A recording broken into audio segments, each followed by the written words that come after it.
What if Joffrey discovered Jon Snow's true parentage? Let's explore the depths of it in the video. The Iron Throne gleams with fresh blood as Joffrey Baratheon takes his seat as King of the Seven Kingdoms.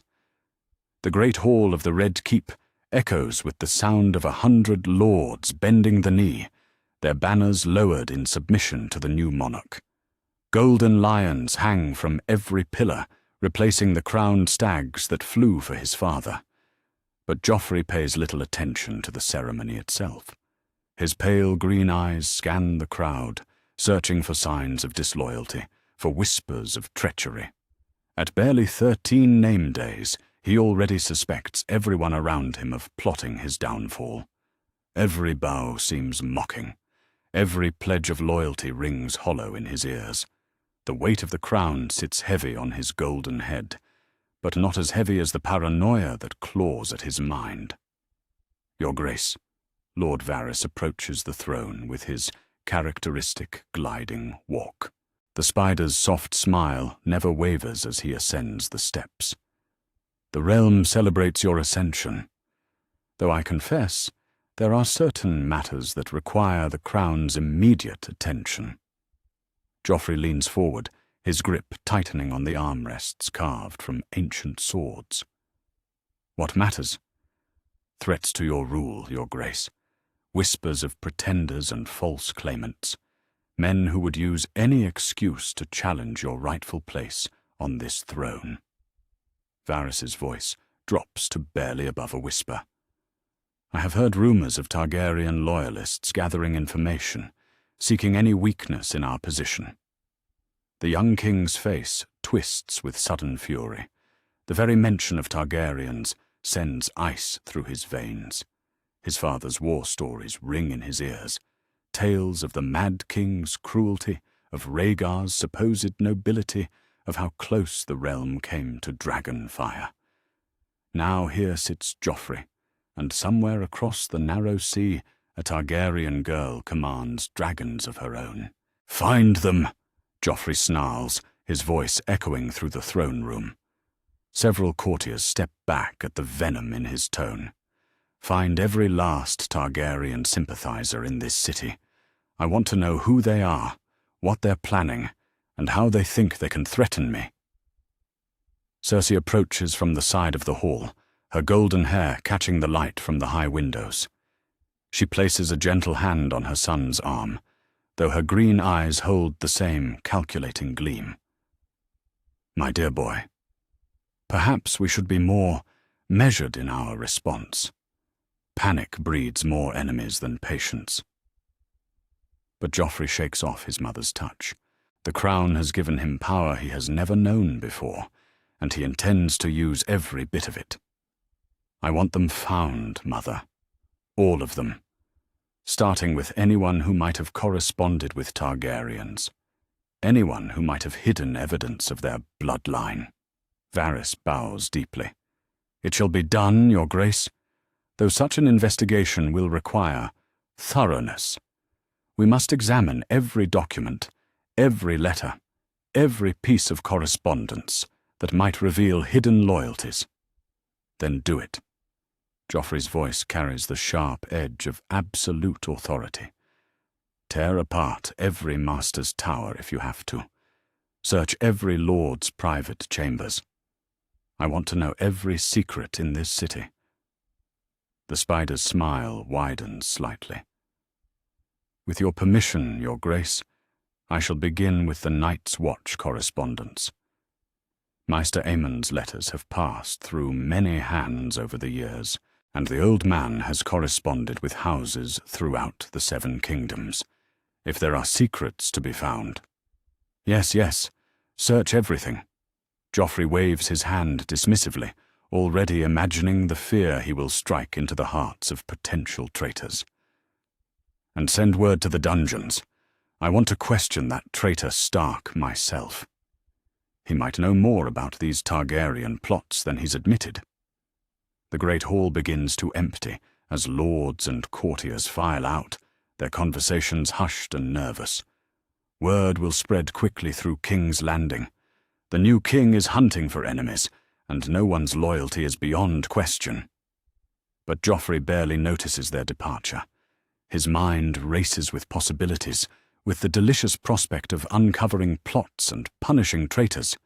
Within hours, Varys's little birds begin their work.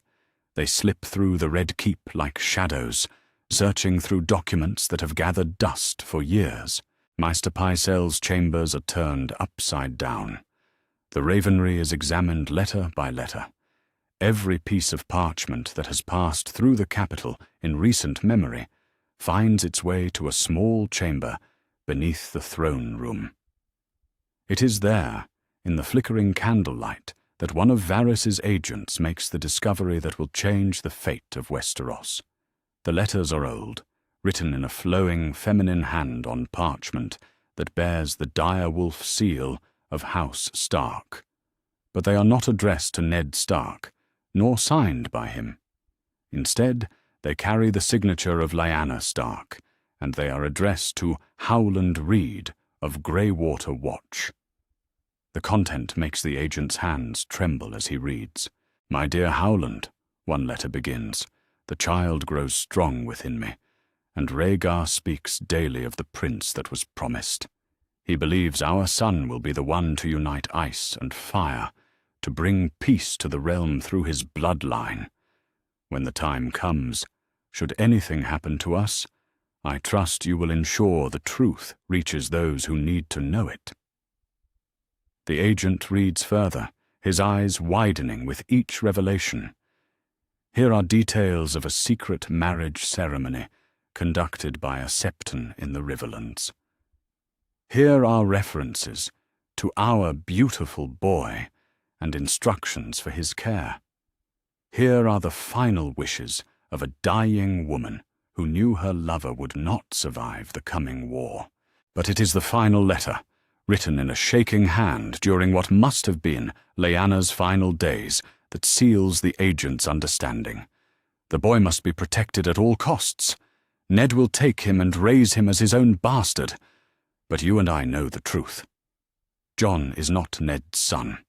He is mine and Rhaegar's. He is the rightful heir to the Iron Throne. And someday, when the realm is ready, his true heritage must be revealed. The agent sits back in his chair, the implications washing over him. Jon Snow, the bastard of Winterfell, the boy who took the Black and joined the Night's Watch, is not Ned Stark's son at all. He is a Targaryen prince, the true-born son of Rhaegar Targaryen and Lyanna Stark. He is, by rights of birth and blood, the rightful king of the Seven Kingdoms. The agent carefully gathers the letters and makes his way through the winding passages of the Red Keep. His footsteps echo in the stone corridors as he climbs toward the throne room, where Joffrey waits with growing impatience for news of discovered treachery. When the doors to the throne room swing open, Joffrey looks up from his conversation with his mother. His pale eyes gleam with anticipation as the agent approaches and kneels before the Iron Throne. "Your Grace," the man says, his voice barely steady, "we have found something that changes everything." Joffrey leans forward, his young face alight with cruel excitement. "Tell me." The agent extends the letters with shaking hands. "Letters from Lyanna Stark, Your Grace, hidden in Master Aemon's correspondence. They reveal the truth about the bastard Jon Snow." As Joffrey takes the parchments and begins to read, his expression shifts from curiosity to shock to a cold, terrible fury. The color drains from his face as he absorbs the contents, and when he finally looks up, his green eyes burn with a rage that makes even his mother step back. "Summon the small council," Joffrey whispers, his voice deadly quiet. "Now." The game has changed. The Boy King now holds in his hands the power to destroy the Starks completely, or to face a threat to his throne greater than any he had imagined. Jon Snow, the bastard of Winterfell, is no bastard at all. He is a Targaryen prince, and his claim to the Iron Throne is stronger than Joffrey's own. But instead of fear, Joffrey feels only a wild, vicious joy. He has always delighted in the suffering of others, and now he has found the perfect weapon to use against his enemies. The truth about Jon Snow will be his blade, and he intends to wield it with all the cruelty his young mind can devise. The crown sits heavy on his head, but his smile is light as summer as he contemplates the chaos he is about to unleash upon the Seven Kingdoms. The torches flicker in the small council chamber as Joffrey spreads the letters across the polished oak table. His pale hands shake with excitement as he arranges them in order, the faded ink and worn parchment telling a story that could shatter kingdoms. Cersei stands beside him, her green eyes scanning the feminine script with growing alarm. "Read this one," Joffrey commands, thrusting a letter toward his mother. His voice carries the sharp edge of discovery, the thrill of a predator who has cornered his prey. "Read what the Stark woman wrote about her precious son." Cersei takes the parchment with careful fingers, her golden hair catching the candlelight as she bends to examine the words. The letter is dated nearly 17 years ago, written in the flowing hand of a woman deeply in love. As she reads, her face grows pale. "My dearest Rhaegar," the letter begins, "our child quickens within me, and I can feel his strength even now. The masters say it will be a boy, and you speak so often of the prophecies that I begin to believe them myself. Perhaps our son truly will be the prince that was promised, the one to unite the bloodlines of ice and fire." Joffrey leans over her shoulder, his breath hot against her ear, as he whispers, "Keep reading, mother. It gets better." Cersei continues, her voice growing softer with each word. "The war grows worse each day, and I fear for what may come. Should anything happen to us, I have made arrangements with Howland Reed. He knows the truth of our marriage, witnessed by the old gods and the new. Our son will be legitimate in the eyes of both man and divine, no matter what songs the histories sing of us." The Queen Mother sets the letter down with trembling hands. Her mind races through the implications, each one more terrifying than the last. If these letters are real, if Lyanna Stark and Rhaegar Targaryen were truly married before the gods, then everything changes. "There's more," Joffrey says, his young voice filled with vicious delight. He selects another piece of parchment, this one darker with age and spotted with what might once have been tears. This one was written just before she died, after the bastard was born. Cersei takes the second letter reluctantly, as if the parchment might burn her fingers. This handwriting is shakier, weaker, the words of a woman facing death. But the content is clear enough to stop her heart. "My beloved Rhaegar is gone, fallen on the trident as we knew he might. But our son lives, and in him lives the hope of House Targaryen. I have named him Organ, after the Conqueror, though I fear he will not bear that name openly. Ned will take him north, raise him as his own bastard to keep him safe from Robert's wrath. But you and I know the truth, dear Howland. Jon Snow is no bastard at all. He is Prince Aegon Targaryen, rightful heir to the Iron Throne, son of the wolf and the dragon." The chamber falls silent except for the crackling of torches. Cersei stares at the letter, as if it contains her own death warrant, while Joffrey practically vibrates with malicious glee. The bastard of Winterfell, the boy who took the black and disappeared into the frozen wastes beyond the wall, is not what he seems. "Do you understand what this means, Mother?" Joffrey asks, his green eyes bright with cruel intelligence. "That mongrel Snow has a better claim to this throne than I do. His father was Rhaegar Targaryen, the eldest son of the Mad King. Mine is some fat drunk who couldn't tell the difference between wine and truth." Cersei's face hardens at his words. "Your father is Robert Baratheon. "And you are his true-born heir," she says firmly, though her voice lacks its usual conviction. "These letters could be forgeries, planted to undermine your rule." But Joffrey shakes his head, his golden curls catching the light. "Look at the seals, Mother. Look at the paper, the ink, the way it's aged." Varys confirmed it. These were found among Maester Aemon's correspondence, letters that have sat unread for nearly 2 decades. They're real. He picks up another letter, one that makes his smile grow even wider. And this one details the marriage ceremony itself. A septon from the Riverlands performed it, with Howland Reed and Arthur Dane as witnesses. All legal, all proper, all legitimate.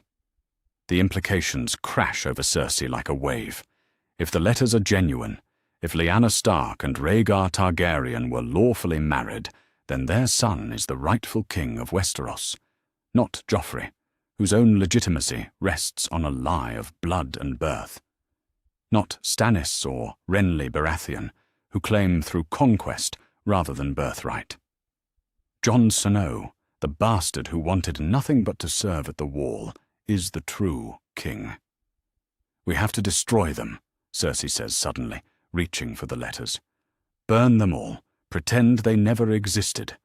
No one else can know about this." But Joffrey pulls the parchments away from her grasping hands. "Destroy them? Mother, these letters are the most valuable things in the 7 kingdoms. Do you know what we can do with this information?" His young face transforms with the kind of cruel joy that Cersei has seen too many times before. It is the same expression he wore when he ordered the execution of Ned Stark, the same look that appeared when he had Sansa beaten for her brother's victories. Her son has always delighted in the suffering of others, and now he holds the power to cause more suffering than ever before. "Think about it," Joffrey continues, his voice growing more excited with each word. "The Starks have defied us, raised their banners in rebellion, declared their precious robber king. But now we know their greatest secret. Their beloved bastard brother is actually our greatest threat. When word spreads that Jon Snow is a Targaryen prince, how do you think the northern lords will react?" Cersei sees the trap her son is laying. The revelation could tear the Stark rebellion apart from within. Some lords might abandon Robb to support Jon's stronger claim. Others might refuse to follow any Targaryen, even one raised as a Stark. The unity of the North could shatter in a single stroke. And the boy himself, Joffrey adds with relish, sworn to take no titles, hold no lands, father no children. The Night's Watch vows are for life, Mother. Even if he wanted the throne, he couldn't legally claim it without breaking sacred oaths. But that won't stop others from using his name to justify their own ambitions. The young king begins to pace around the table, his mind racing with possibilities. We could tell some lords the truth, let them spread it themselves. Watch as the realm tears itself apart, trying to decide who to follow. We could use it to destroy the Starks completely, paint them as Targaryen loyalists who have been hiding a prince in plain sight. "And what if the realm decides to support him?" Cersei asks, her voice tight with worry. "What if they see him as the rightful king and rally to his cause?" Joffrey's smile becomes sharp as a blade. "Then we destroy him too. The boy is trapped at the wall, surrounded by criminals and outcasts. How hard could it be to arrange an accident? A wildling raid, perhaps. Or maybe some of his black brothers decide they don't want a Targaryen prince among them." The casual way he speaks of murder makes Cersei's blood run cold. She has killed to protect her children, has authorized deaths for the good of her family. But the calculating cruelty in Joffrey's voice reminds her too much of the Mad King, too much of the Targaryen madness that Robert feared would return to claim the throne. "We need to be careful," she says slowly. This information is dangerous in ways you might not understand. The wrong people learning the truth could bring down more than just the Starks. But Joffrey waves off her concerns. Let them come. I am the king, and I have the power to destroy anyone who threatens me, starting with the Stark bastard who dared to have a better claim to my throne. He gathers the letters carefully, treating them like precious weapons. I'm going to summon Lord Varys. We need to know everything about Jon Snow's current situation. How many men guard him at the wall, who he's close to, how we might get word to him about his true heritage. Joffrey, Cersei begins, but her son cuts her off with a sharp gesture. Don't try to stop me, mother. This is my decision to make. These letters give us the power to reshape the entire war in our favor. The Starks think they're fighting for independence, but they're really fighting to protect a Targaryen pretender. When the realm learns the truth, everything changes. As he moves toward the door, clutching the letters to his chest, Cersei feels a chill that has nothing to do with the stone walls around them. Her son has always been willful, prone to cruelty and poor judgment. But now he holds information that could plunge the realm into even greater chaos than before.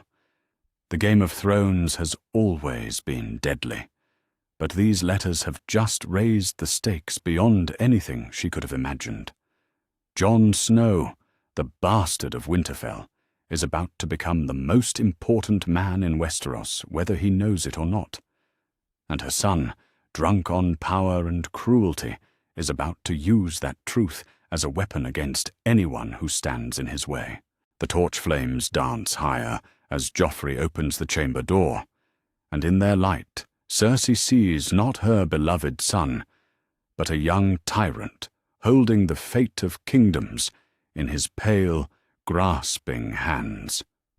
The sound of shattering glass echoes through the throne room as Joffrey hurls his wine goblet against the stone wall.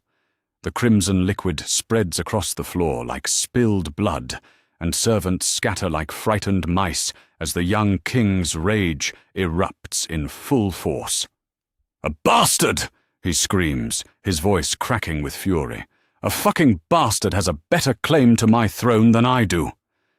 Cersei moves quickly to his side, her hands reaching out to calm him, but Joffrey spins away from her touch. His pale face has turned red with anger, and his green eyes blaze with a hatred so intense it makes the air in the great hall feel thick and dangerous. That mongrel Snow, that half-breed bastard who took the black and disappeared into the frozen waste, is the rightful king of the 7 kingdoms. Joffrey's voice rises to a shriek that makes the guards by the doors shift uncomfortably.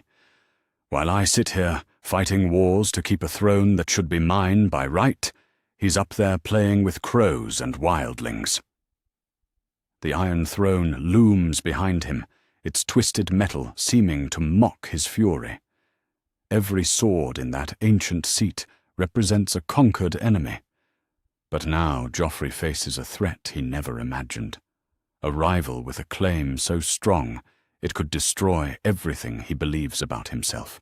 "Joffrey, please," Cersei says, her voice carrying the tone she used when he was small and threw tantrums in the nursery. "Lower your voice.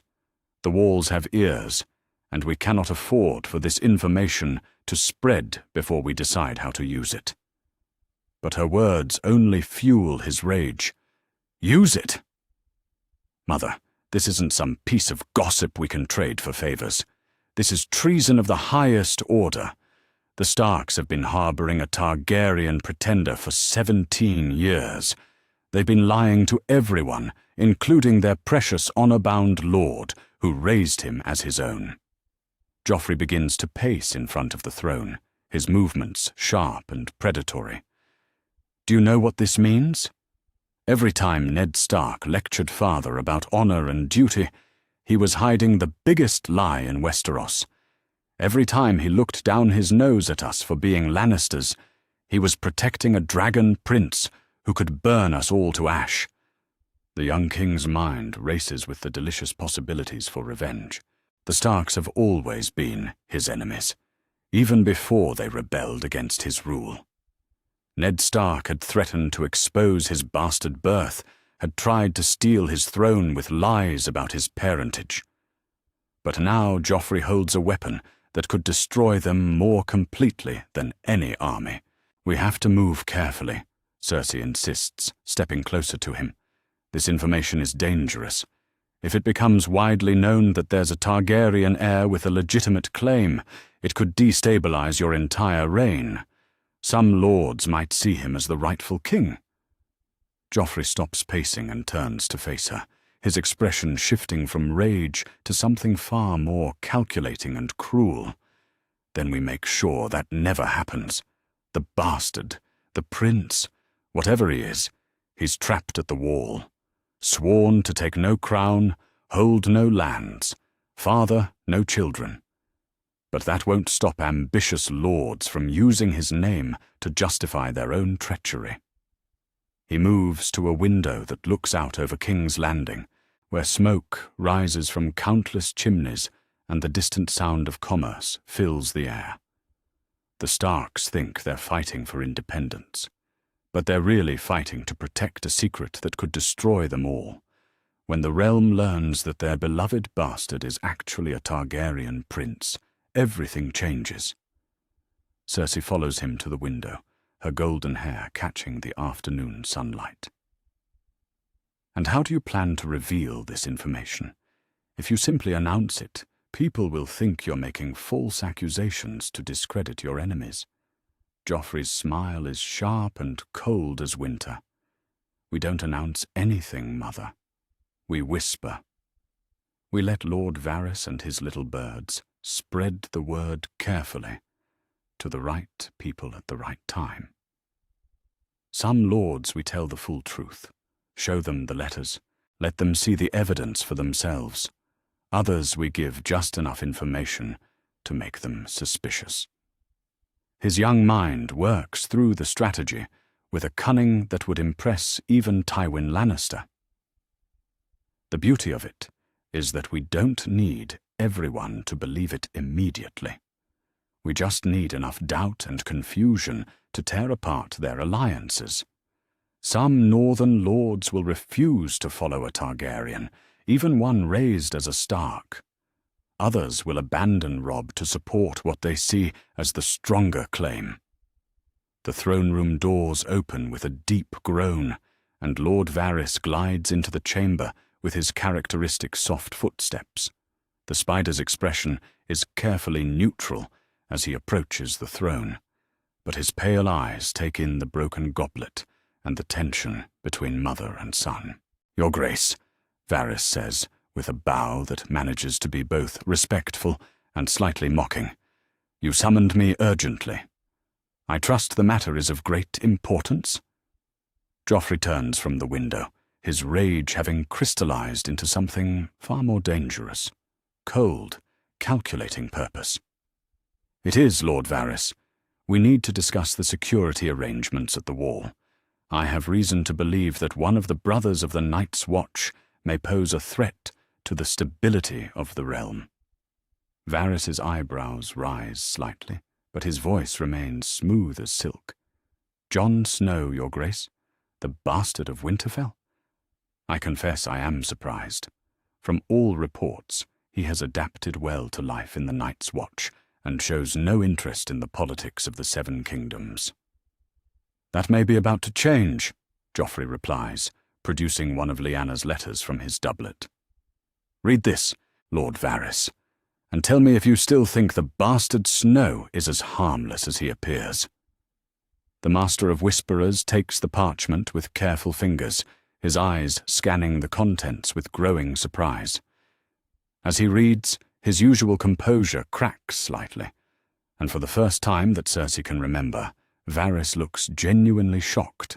"This is remarkable, Your Grace," he says finally, his voice barely above a whisper. "If these letters are authentic, they change everything we know about the boy's parentage." They're authentic, Joffrey says flatly. I've had them examined by 3 different meisters. The paper, the ink, the seals.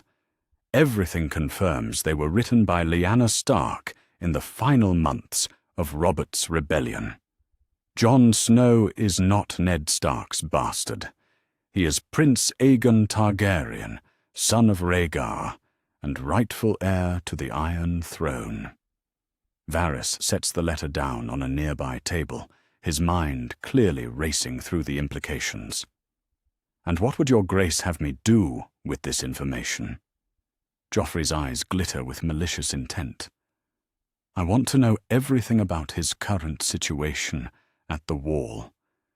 Who are his friends? Who are his enemies? What are his duties? How well is he guarded? I want to know if there are any other brothers who might already suspect his true heritage. And then, Varys asks carefully, then we decide how to use this knowledge to our advantage, Joffrey replies. Maybe we tell him the truth ourselves. Watch as he struggles with the knowledge that he has a better claim to my throne than I do. Maybe we let word spread slowly. Let others bring him the news. Either way, his presence at the Wall becomes a problem that needs to be solved. Cersei steps forward, her maternal instincts warring with her political calculations. Joffrey, you're talking about murdering a boy who has done nothing wrong. Jon Snow has never shown any interest in power or politics. He took the Black willingly, swore sacred oaths to serve the realm. Sacred oaths that become meaningless the moment people learn who he really is. Joffrey snaps back. Do you think the ambitious lords of Westeros will care about Night's Watch vows when they see an opportunity to crown a Targaryen? Do you think the common people will care about his oaths when they hear songs about the lost prince returned? He begins pacing again, his excitement building as he outlines his plans. We could arrange for him to learn the truth in different ways. Maybe a raven carrying news of his heritage gets intercepted by wildlings, and he dies trying to retrieve it. Maybe some of his black brothers decide they don't want a dragon spawn among them, and arrange an accident. Maybe he simply disappears beyond the Wall, another casualty of the frozen waste. Varys listens to these proposals with his usual calm demeanor, but Cersei can see the calculation behind his eyes. The spider serves the realm above all else, and she wonders what he makes of this new information about Jon Snow's true parentage. There is another possibility, Your Grace, Varys says slowly. We could use this knowledge to our advantage, without necessarily harming the boy directly. If word were to spread carefully among certain lords that the Starks have been harboring a secret Targaryen, it could turn their own allies against them. Joffrey stops pacing, intrigued by the suggestion. Go on. The North has always prided itself on loyalty and honor, Varys continues. But some lords might feel betrayed if they learned their liege lord has been keeping such a momentous secret. Others might see supporting a Targaryen as treason against your Grace's rightful rule. The rebellion could tear itself apart from within. The young king's smile grows wider as he considers the possibilities. Yes, that's perfect.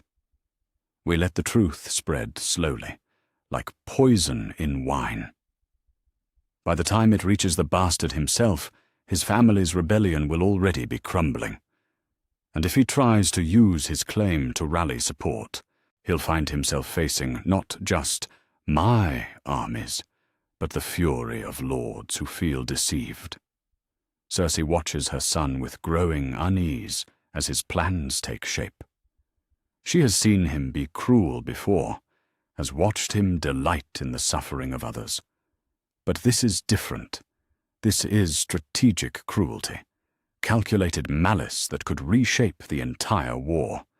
For the first time, she wonders if the crown has changed him in ways she never anticipated. Send ravens to our most trusted allies, Joffrey commands Varys. lords who will understand the importance of this information and know how to use it wisely, and increase our surveillance of the wall. I want to know the moment anything changes in Jon Snow's situation." As Varys bows and glides from the chamber, Joffrey returns to the window overlooking his capital. The setting sun paints the sky blood red, and in that crimson light, the young king sees the future he will forge with the weapons he now possesses. The Game of Thrones has always been deadly, but now he holds cards that could win it all. The bastard of Winterfell may have the better claim, but Joffrey Baratheon has the crown, the armies, and the ruthless will to keep both. Let the dragons come, he will be ready for them. The ravenry atop the Red Keep fills with the flutter of black wings as dozens of birds take flight into the grey morning sky. Each carries a different message, carefully crafted by Lord Varys to achieve maximum chaos with minimal effort. From his window in the Tower of the Hand, Joffrey watches the ravens disappear into the distance, each one a weapon aimed at the heart of his enemies. Lord Tywin Lannister receives the first raven at his camp in the Riverlands, where his army prepares for the coming war against the Stark rebels. The message contains copies of 3 of Lyanna's letters, along with a detailed analysis of their authenticity performed by the Maesters of King's Landing. Tywin reads the contents twice, his green eyes growing colder with each word. "Kevin," he calls to his brother, who stands nearby examining maps of the northern territories. "Come read this. It seems our young king has uncovered something remarkable about the Stark bastard."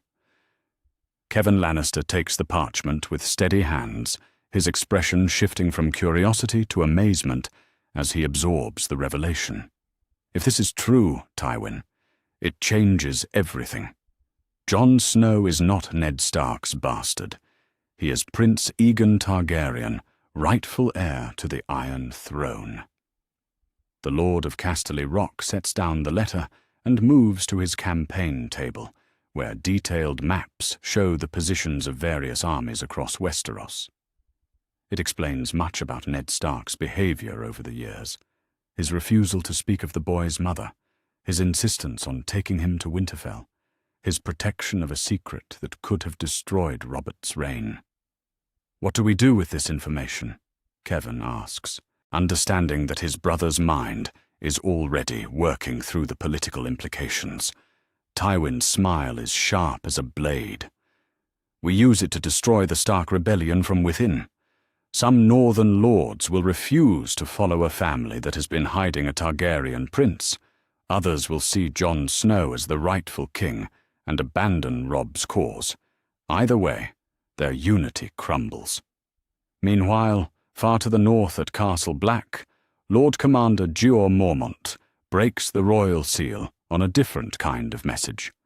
This one bears the golden lion of House Lannister and carries the full authority of King Joffrey Baratheon. As he reads the formal language of royal command, his weathered face grows grim. "By order of his grace, King Joffrey of House Baratheon, first of his name," the letter begins. "The bastard known as Jon Snow, currently serving as a member of the Night's Watch, is hereby accused of high treason against the crown. Evidence has come to light suggesting he may not be who he claims to be, and his continued presence at the wall poses a threat to the stability of the realm." The letter goes on to demand Jon's immediate arrest and transport south for questioning, signed with the king's own hand and sealed with royal authority. Mormont sets the parchment down and stares out at the wall, where Jon Snow currently stands watch with his fellow brothers, unaware that his entire world is about to change. "Maester Aemon," Mormont calls to the blind old man who serves as the Night's Watch's keeper of ravens. "I need to speak with you privately. Now." In the Riverlands, Robb Stark's war camp receives its own raven, carrying news that will shake the young king in the north to his core. The message comes not from King's Landing, but from one of his own bannermen, Lord Rickard Karstark, who received his own version of the revelation earlier that morning. Your Grace, Karstark's letter reads, "Word has reached me from sources in the capital regarding your bastard brother Jon. I hesitate to write such things, but the accusations are too serious to ignore. It is said that Jon Snow is not truly your father's son, but rather the bastard child of Lyanna Stark and Prince Rhaegar Targaryen." Catelyn Stark stands beside her son as he reads the letter, her face growing pale as she absorbs the implications. For years she has resented Jon Snow's presence at Winterfell, believing him to be proof of Ned's infidelity. But if these accusations are true, if Jon is not Ned's bastard, but rather her sister-in-law's son with a Targaryen prince, everything changes. "This cannot be true," she whispers, though her voice lacks conviction. "Ned would have told me. He would have trusted me with such a secret." Robb's young face hardens as he considers the political ramifications. "If it is true, Mother, then Jon has a stronger claim to the Iron Throne than Joffrey, stronger even than Stannis or Renly. He is the true-born son of the rightful heir to the Targaryen dynasty." "But he took the black," Catelyn protests. "He swore sacred oaths to hold no lands, take no crown, father no children. Even if this is true, he cannot legally claim the throne." "Legal technicalities matter little when lords see an opportunity for advancement," Robb replies grimly. "Some will use this as an excuse to abandon our cause, claiming they cannot follow a family that harbors Targaryen loyalists.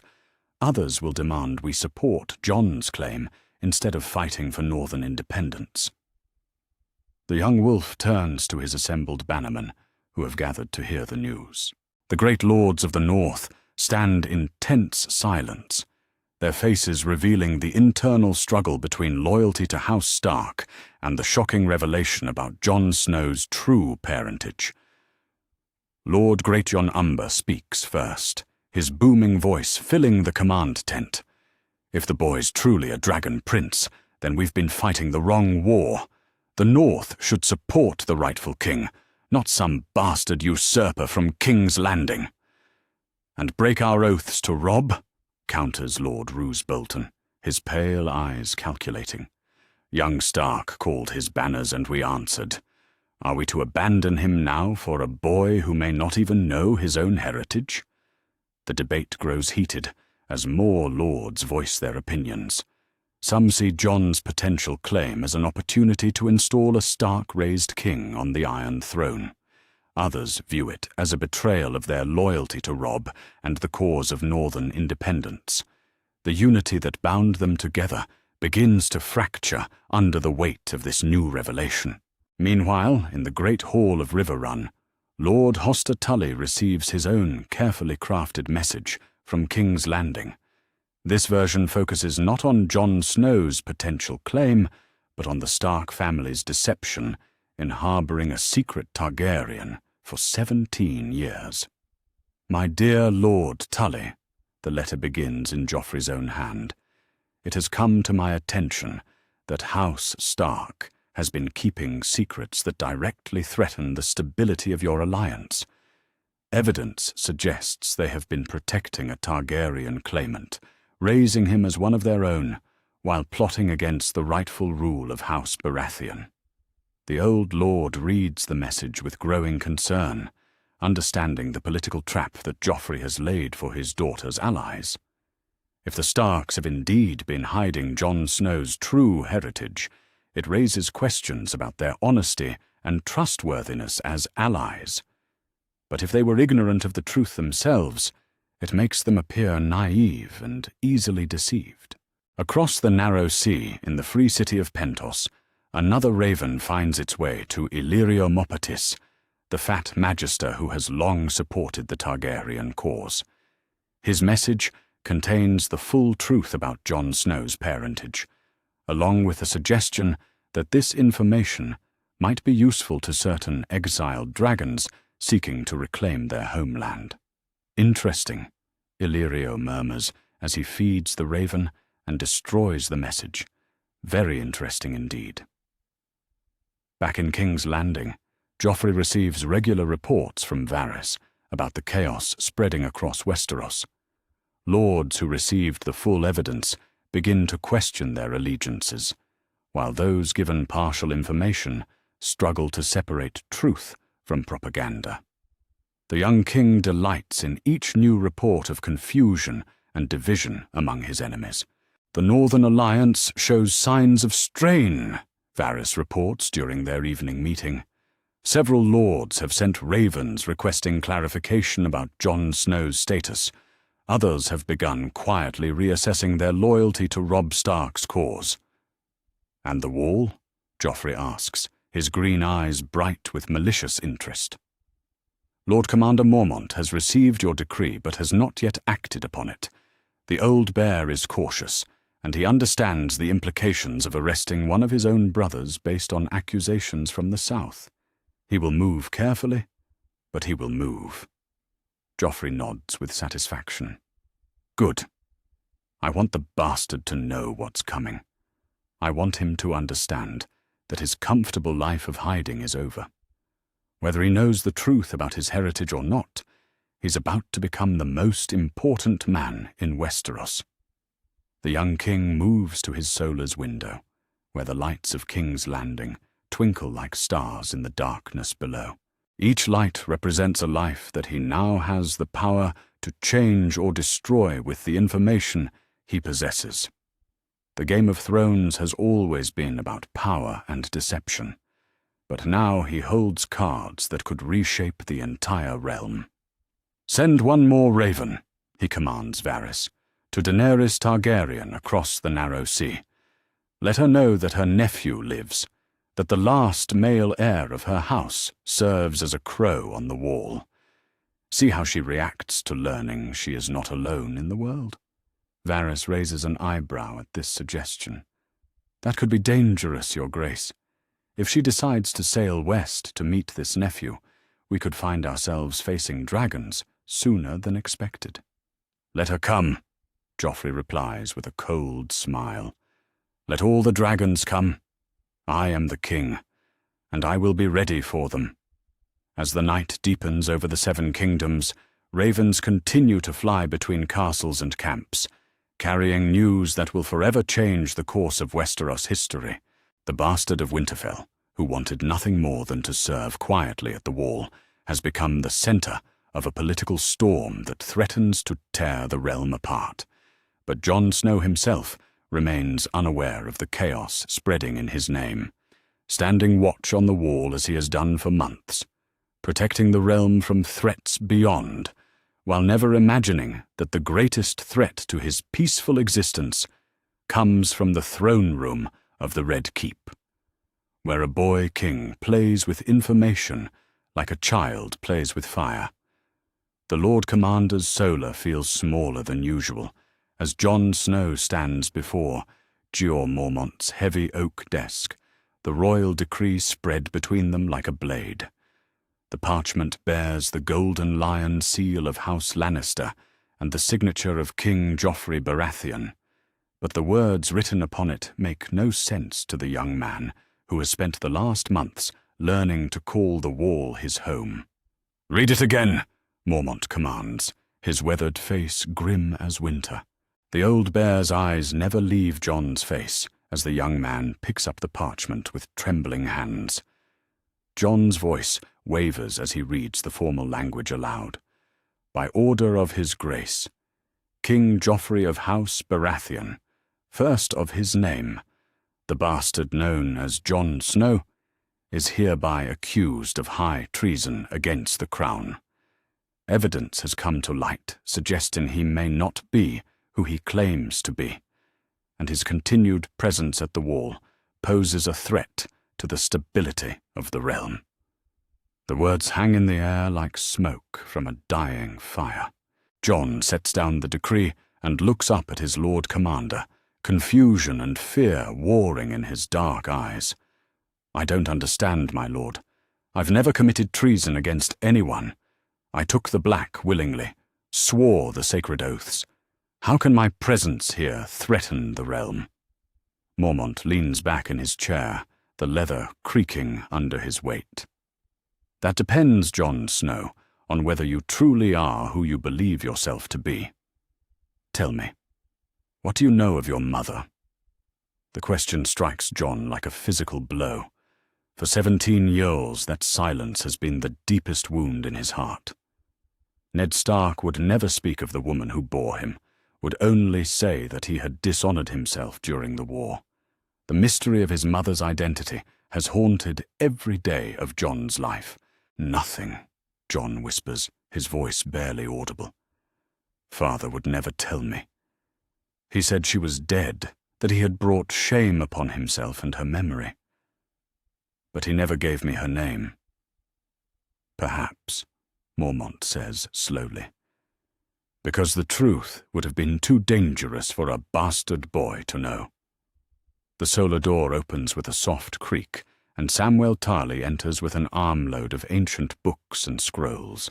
His round face is pale with excitement and fear as he sets his burden down on a side table. My lord, I've found what you asked for. The genealogical records, the historical accounts of Robert's rebellion. Everything that might shed light on this matter. Jon turns to face his friend, noting the way Sam's hands shake as he organizes the documents. Sam, what's happening? What does any of this have to do with genealogy? Sam looks to Lord Commander Mormont, who nods grimly. Tell him what you've discovered, Samwell. The boy deserves to hear the truth, whether it destroys him or not. The fat boy takes a deep breath, his voice gaining strength as he speaks. I've been researching bloodlines, Jon. All the great houses, their marriages, their children. It started as simple curiosity, but after Lord Commander Mormont showed me this decree, I began to focus on the Stark family tree. He opens one of the ancient volumes, revealing pages covered with careful notations and family connections. Your father had 2 siblings who lived to adulthood. Brandon, who died before Robert's rebellion truly began, and Lyanna, who disappeared with Prince Rhaegar Targaryen. Jon's heart begins to pound as he follows Sam's finger across the page. Everyone knows that story, Sam. Rhaegar kidnapped Lyanna, which started the war that overthrew his father. But what if that's not what really happened? Sam asks, his voice dropping to barely above a whisper. What if they weren't kidnapped and captor, but lovers who fled together? What if there was a child? The solar falls silent, except for the crackling of the fire in the hearth. Jon stares at the genealogical chart, his mind struggling to process what his friend is suggesting. You're saying Lyanna Stark and Rhaegar Targaryen had a child together? I'm saying the timing matches perfectly with your birth, Sam replies, opening another book to show detailed timelines of the rebellion. Lyanna disappeared with Rhaegar approximately 10 months before you were born. She died at the Tower of Joy in Dorne, where your father found her after the war ended. Mormont stands and moves to the window, looking out at the wall that has defined his life for so many years. There's more, Jon. Rumors I've heard over the years, whispers among the older brothers who remember the rebellion. Your father came back from the war changed, carrying a bastard son but refusing to name the mother. He was always an honorable man, not given to fathering children on random women. Jon sinks into a chair, his legs suddenly unable to support his weight. The room spins around him as the implications of what they're suggesting crash over him like an avalanche. If Lyanna Stark was his mother, if Rhaegar Targaryen was his father, then everything he has believed about himself is a lie. But I'm a bastard, he protests weakly. Father never denied that. I have no claim to anything, no right to any name but Snow. Sam's voice is gentle but firm. What if that was just the story he told to protect you? What if Lyanna and Rhaegar were married in secret, making you their legitimate son?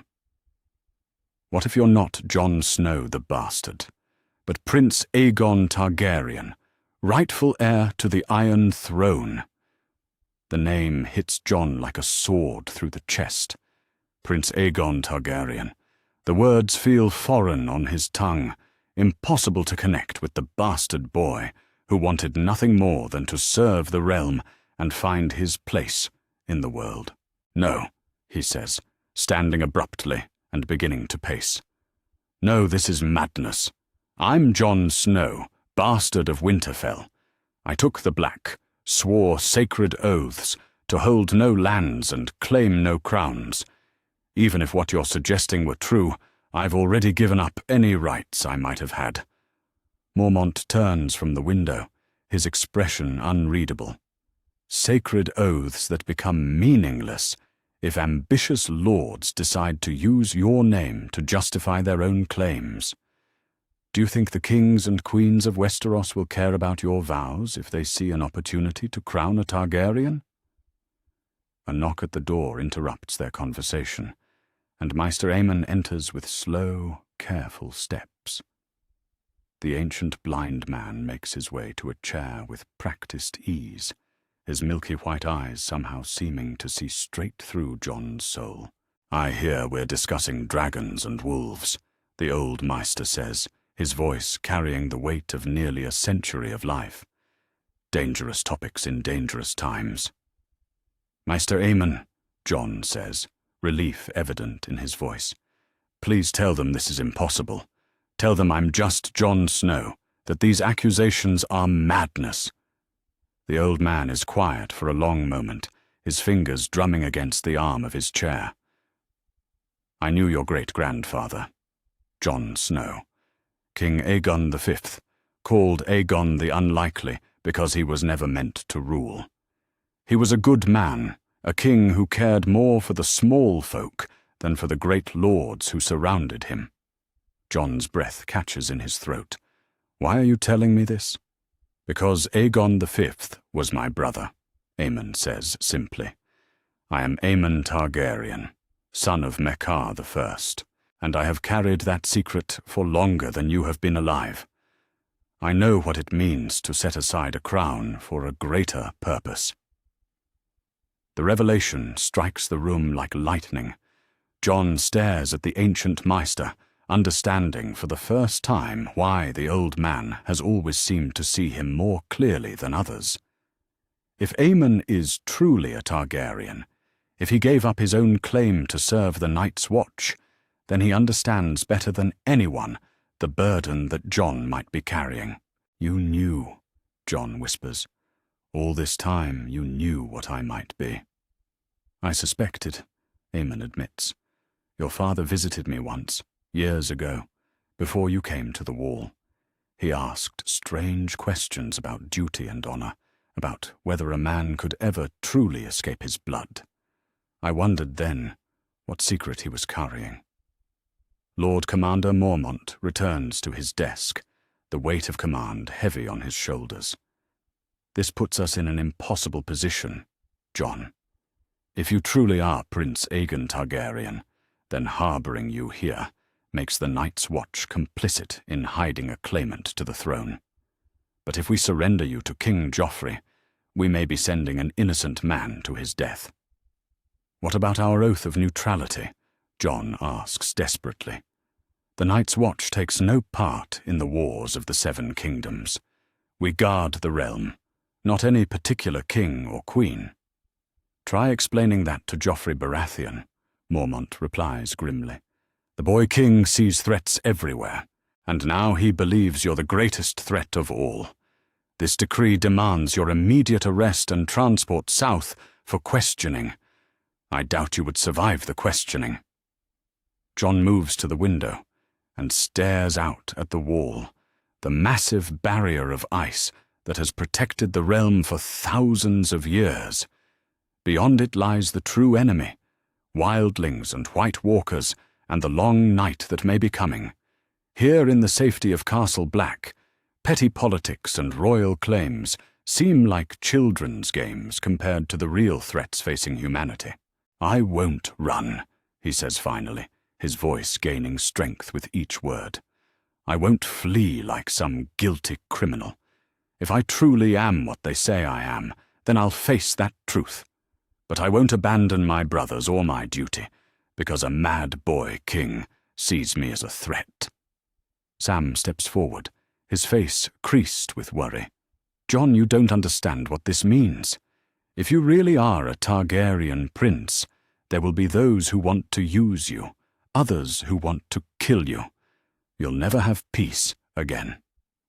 "I never had peace to begin with," Jon replies, turning back to face the room. "I've spent my entire life wondering who my mother was, wondering why my father would never speak her name. If this is the truth, then at least I'll finally know. And if it brings danger, then I'll face that too." Maester Aemon nods approvingly from his chair. Spoken like a true Targaryen, and like a true member of the Night's Watch. You understand that duty comes before personal desire, that some burdens must be carried regardless of the cost. Mormont studies Jon's face carefully, searching for any sign of weakness or doubt. "If we're going to protect you, Jon, we need to know everything. No more secrets, no more half-truths. We need to understand exactly who you are and what that means for all of us." Jon takes a deep breath, feeling as though he's about to step off a cliff into unknown darkness. "Then let's find out the truth. All of it. Whatever it costs, whatever it means, I need to know who I really am." The solar fills with the sound of rustling parchment as Sam begins to spread out his research, charts and genealogies, and historical accounts that may finally reveal the truth about Jon Snow's parentage. Outside the window, the wall stands eternal and unchanging. But inside this small room, everything Jon has ever believed about himself is about to crumble and be rebuilt. The bastard of Winterfell is dead. What rises from his ashes remains to be seen. But Jon knows there will be no going back from this moment. The truth, whatever it may be, will change everything. The great hall of River Run echoes with the sound of heated voices as the northern lords gather around Robb Stark's war table.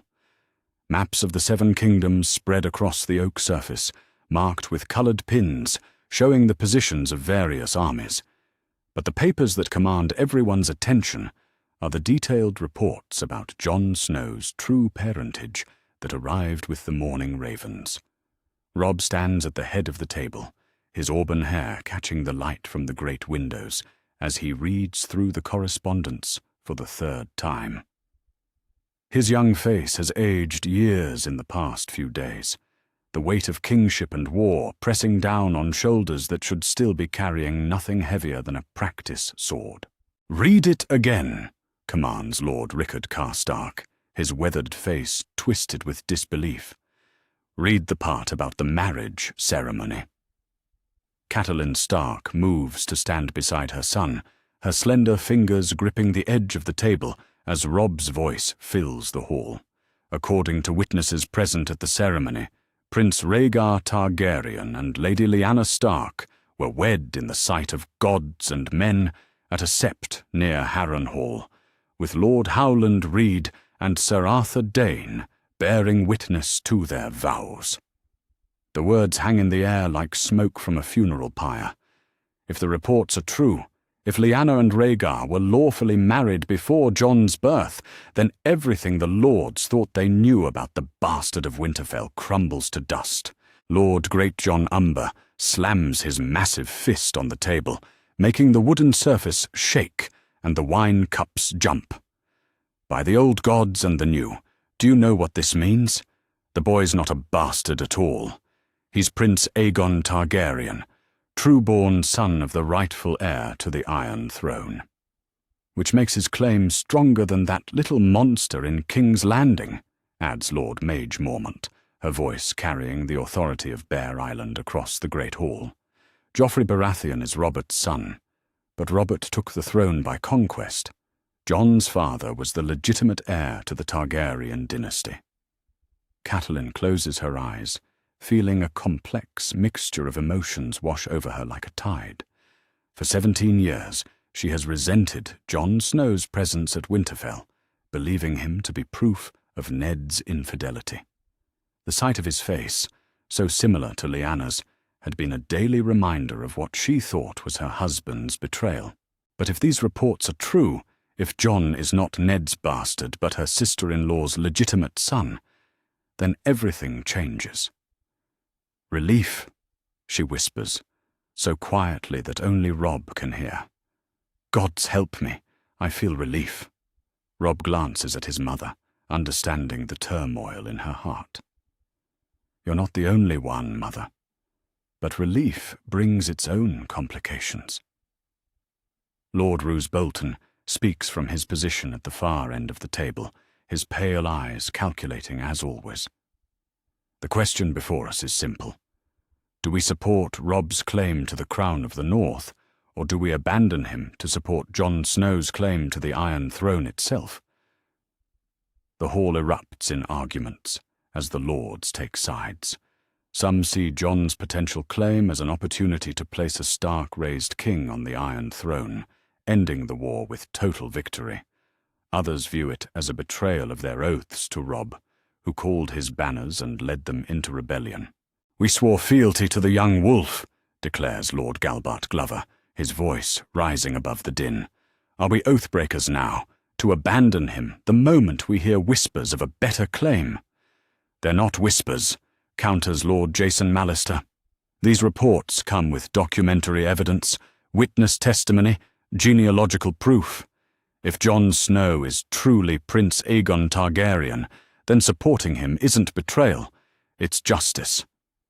Robb raises his hand for silence, and gradually the great hall grows quiet. The young king's grey eyes move from lord to lord, reading the division that threatens to tear apart the alliance his father's death had forged.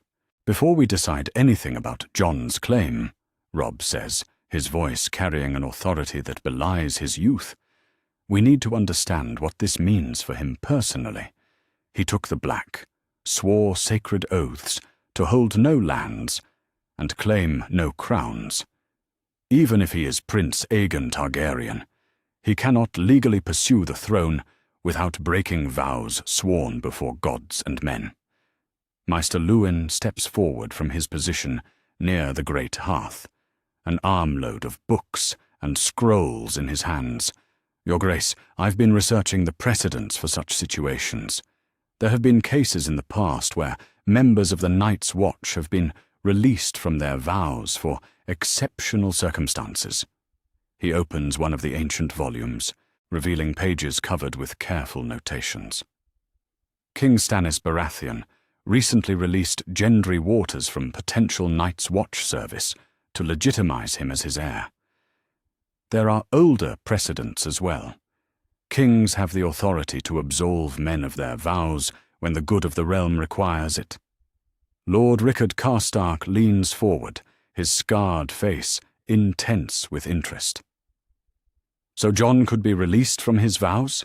He could pursue his claim legally?" "If he wanted to," Luwin confirms. "But from all reports, the boy has adapted well to life at the Wall. He may have no interest in abandoning his duty for a crown he never sought." Catelyn speaks for the first time since learning the truth, her voice steady despite the emotions churning within her. "I know Jon Snow. Whatever else he may be, he is Lyanna's son, and carries her sense of duty. He will not abandon his brothers at the Wall for personal gain." "Then we have a choice to make," Robb says, moving around the table to look each of his bannermen in the eye. "Do we use this information to our advantage, or do we protect Jon from those who would use him?" The great hall falls silent as the lords consider the implications. If they reveal Jon's true parentage, it could destabilize Joffrey's reign and bring new allies to their cause. But it could also paint a target on Jon's back and tear apart their own alliance from within. There's another consideration, Lord Roose Bolton says, his voice soft as silk and twice as dangerous. King Joffrey already knows this information. That's why he's demanding Jon's arrest. If we don't act soon, the boy may not live long enough for any of this to matter. The words hit the assembled lords like a physical blow. If Joffrey has already moved against Jon, then the bastard, the prince, is in mortal danger, whether they act or not. Robb returns to his position at the head of the table, his hands planted firmly on the oak surface as he makes his decision. Jon Snow is my brother, regardless of who his true father may be. He was raised as a Stark, fought as a Stark, and chose duty over comfort when he took the Black. I will not abandon him to Joffrey's mercy. "What are you saying?" asks Lord Karstark. "I'm saying we march north," Robb declares, his voice ringing with conviction. "We reinforce the wall, protect Jon from anyone who would harm him, and let him decide his own fate. If he chooses to remain with the Night's Watch, we'll respect that choice. If he decides to pursue his claim, we'll support him." Lord Greatjon Umber rises to his feet, his massive frame towering over the table. "You'd give up your own crown to support his claim?" Robb meets the giant's gaze without flinching. "I never wanted a crown, my lord. I wanted justice for my father and protection for the North. If Jon has the stronger claim and can bring peace to the realm, then supporting him serves both those goals." The decision splits the room like a sword through silk. Some lords nod approvingly at their young king's honor and loyalty. Others look troubled by the political implications of supporting a Targaryen claimant. A few appear to be calculating whether this moment offers an opportunity to change sides entirely. Catelyn watches her son with a mixture of pride and terror. His decision to support Jon despite the political costs shows the honor that Ned instilled in both his sons. But it also reveals a naivety about the brutal realities of the Game of Thrones that could destroy them all. The logistics alone will be nightmarish, Lord Jason Mallister points out. Moving our armies north means abandoning our campaign against the Lannisters. We'll have to fight our way through enemy territory to reach the wall. "Then we'll fight," Robb replies simply. "We'll call upon our allies in the Vale, negotiate passage through the riverlands, and march with whatever forces we can muster. Jon protected us when we were children. Now it's our turn to protect him." Maester Luwin clears his throat delicately. "Your Grace, there may be another consideration. If Jon Snow has dragon's blood in his veins, there may be others of his bloodline who would be interested in this development." The Maester's words carry implications that make several lords shift uncomfortably. Across the narrow sea, Daenerys Targaryen commands dragons and dreams of reclaiming her family's throne. Learning that she has a living nephew could change her entire approach to the conquest of Westeros. "One problem at a time," Robb says firmly. "First, we secure Jon's safety. Then we deal with whatever other consequences arise from this revelation." He looks around the table once more, gauging the loyalty of each bannerman. "I understand if some of you cannot follow this path. The crown I offered you was the crown of an independent North. Now I'm asking you to march north to protect a potential claimant to the Iron Throne itself. Any lord who wishes to withdraw his support may do so with honor." The great hall holds its breath as the northern lords consider their options. Slowly, one by one, they nod their acceptance. Some do so enthusiastically, others reluctantly, but none choose to abandon their young king in his moment of decision. "Then it's settled," Robb declares. "We march north within the fortnight, send ravens to our allies, call in every favor we're owed, and prepare for the hardest campaign any of us have ever fought." As the lords begin to disperse to make their preparations, Catelyn approaches her son. "You know this will change everything, don't you? Once we march north, once we openly support Jon's claim, there will be no going back." Robb nods, his grey eyes reflecting a wisdom beyond his years. "I know, Mother, but Jon is family, and family protects family, whatever the cost."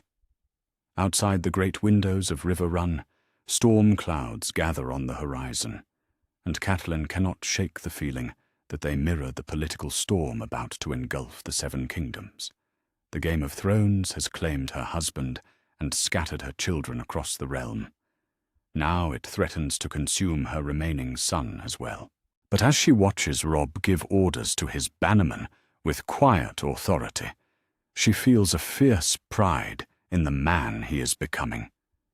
He may be young, he may be naive about the brutal realities of power, but he understands honor in a way that too few kings ever have. The Northern Army will march to protect a bastard who may be a prince, risking everything for family loyalty and duty. It is exactly what Ned Stark would have done, and exactly why the Game of Thrones will never truly understand the wolves of Winterfell. The dragons are stirring, the lions are prowling, and the realm stands on the edge of chaos. But in the great hall of River Run, a young wolf prepares to honor the bonds of brotherhood that no crown can ever break. The Garden of Bones in Korth shimmers in the afternoon heat as Daenerys Targaryen walks among the ancient monuments to the dead. The marble pathways wind between towering spires, carved with the names of forgotten kings, their shadows providing brief respite from the relentless sun of the great city. Her 3 dragons follow in her wake, Drogon perched on her shoulder, while Rhaegal and Viserion dart between the memorial stones like scaled hummingbirds. She pauses before a statue of a warrior queen from the Summer Islands, carved from black stone that seems to absorb the desert light. For months now, she has wandered these gardens, seeking wisdom from the dead about how to reclaim a throne an ocean away. The dragons grow stronger each day, but they remain small enough to ride upon her shoulders, too young yet for the conquest she dreams of leading. Khaleesi. Jorah Mormont's voice carries across the garden with an urgency that makes her turn immediately. Her most trusted advisor approaches with quick strides, a raven's message clutched in his weathered hands. His scarred face bears an expression she has rarely seen, excitement mixed with disbelief. "What news from Westeros, Sir Jorah?" she asks, noting how his fingers tremble slightly as he holds the parchment. Has something happened to change the war between the usurper's heirs? Jorah stops before her, his grey eyes meeting her violet ones with an intensity that makes the dragons on her shoulder shift restlessly. Something has happened that changes everything, Khaleesi. News that will shake the very foundations of the Seven Kingdoms. He extends the letter toward her, but his voice continues before she can take it. You are not the last Targaryen, Daenerys. You have a nephew. The words strike her like lightning from a clear sky. For a moment, she cannot breathe, cannot think, cannot process what he has just told her. Since the death of her brother Viserys, she has believed herself to be the last of her bloodline, the final hope for House Targaryen's restoration. The loneliness of that burden has weighed on her soul like chains of dragon steel. That's impossible, she whispers, her voice barely audible above the distant sounds of Korth's bustling streets. Rhaegar died at the Trident. His children were murdered by the Mountain during the sack of King's Landing. I saw their bodies myself when I was small. Jorah shakes his head, his expression grave, but somehow hopeful. Not all of them, Khaleesi. It seems your brother had another child, one whose existence was hidden from the world for 17 years. Daenerys takes the letter with hands that shake like leaves in a storm. The parchment bears multiple seals. The direwolf of Stark, the mockingbird of Baelish, and others she does not recognize. As she reads, her violet eyes grow wide with amazement. "Jon Snow," she reads aloud, her voice gaining strength with each word. "The bastard of Winterfell, raised by Eddard Stark as his own son. But the letters, the evidence..."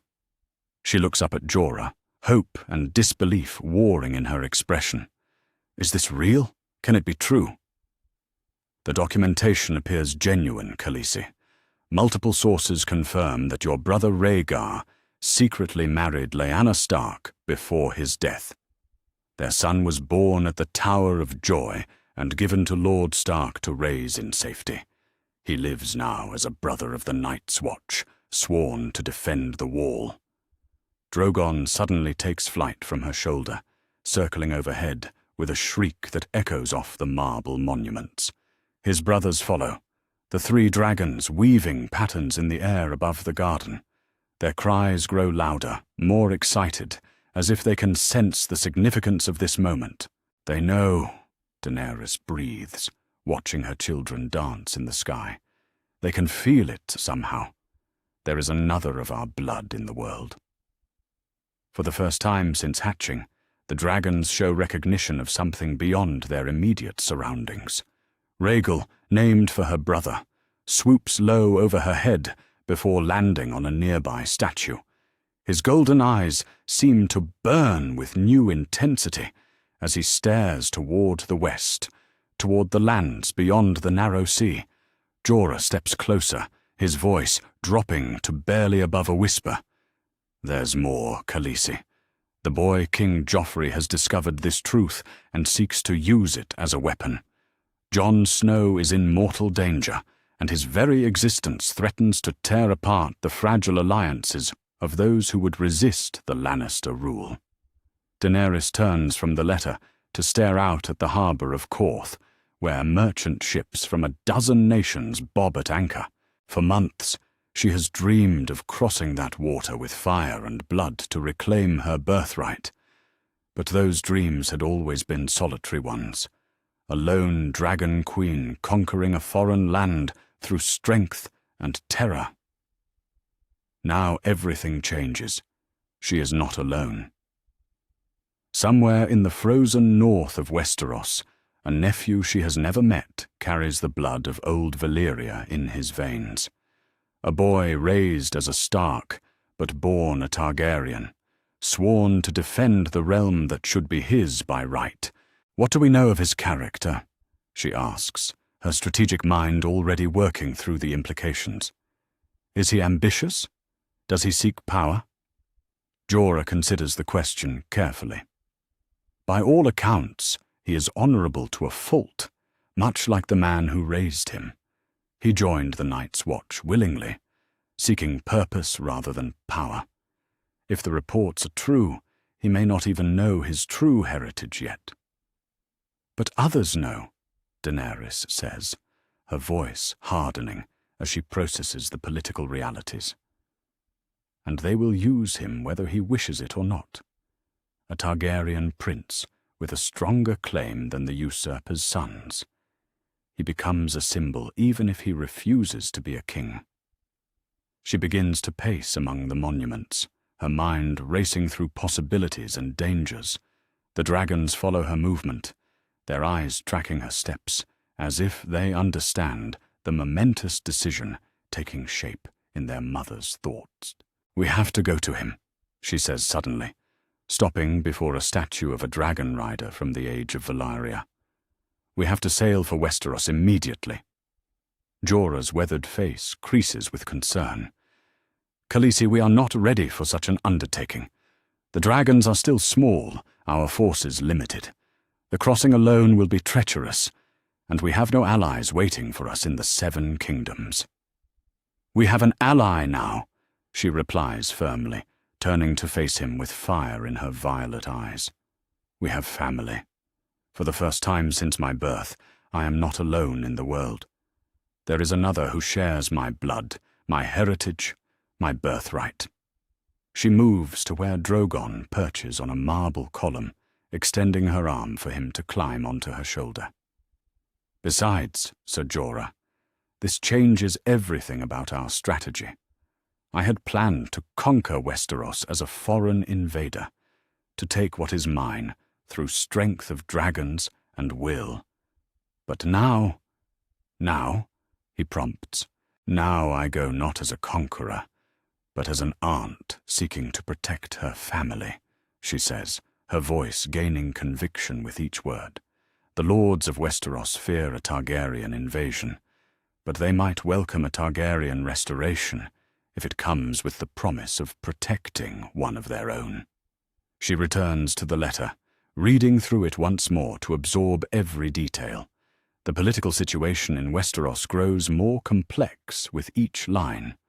Multiple claimants to the throne, shifting alliances, a realm tearing itself apart in civil war. But buried within that chaos is an opportunity greater than any she had dared to imagine. Jon Snow was raised by Eddard Stark, one of the most respected lords in Westeros, she continues, her strategic mind mapping out possibilities. If we can reach him, if we can prove our kinship and win his trust, we gain not just an ally, but a bridge to the very houses that Robert's rebellion was built upon. Jorah nods slowly, beginning to see the wisdom in her reasoning. The North has always been skeptical of Southern kings and queens, but they would follow a Stark-raised Targaryen, especially one who proves himself worthy of their loyalty. Exactly. Daenerys looks up at the sky, where her dragons continue their aerial dance. We need to change our plans immediately. Send word to Illyria, to our contacts in the Free Cities. We need ships, supplies, and passage to Westeros as quickly as possible. And our goal when we arrive? Jorah asks. She considers the question as she watches Viserion perform a graceful loop above the garden. First, we ensure Jon Snow's safety. If Joffrey seeks to harm him, we deny that little monster his prize.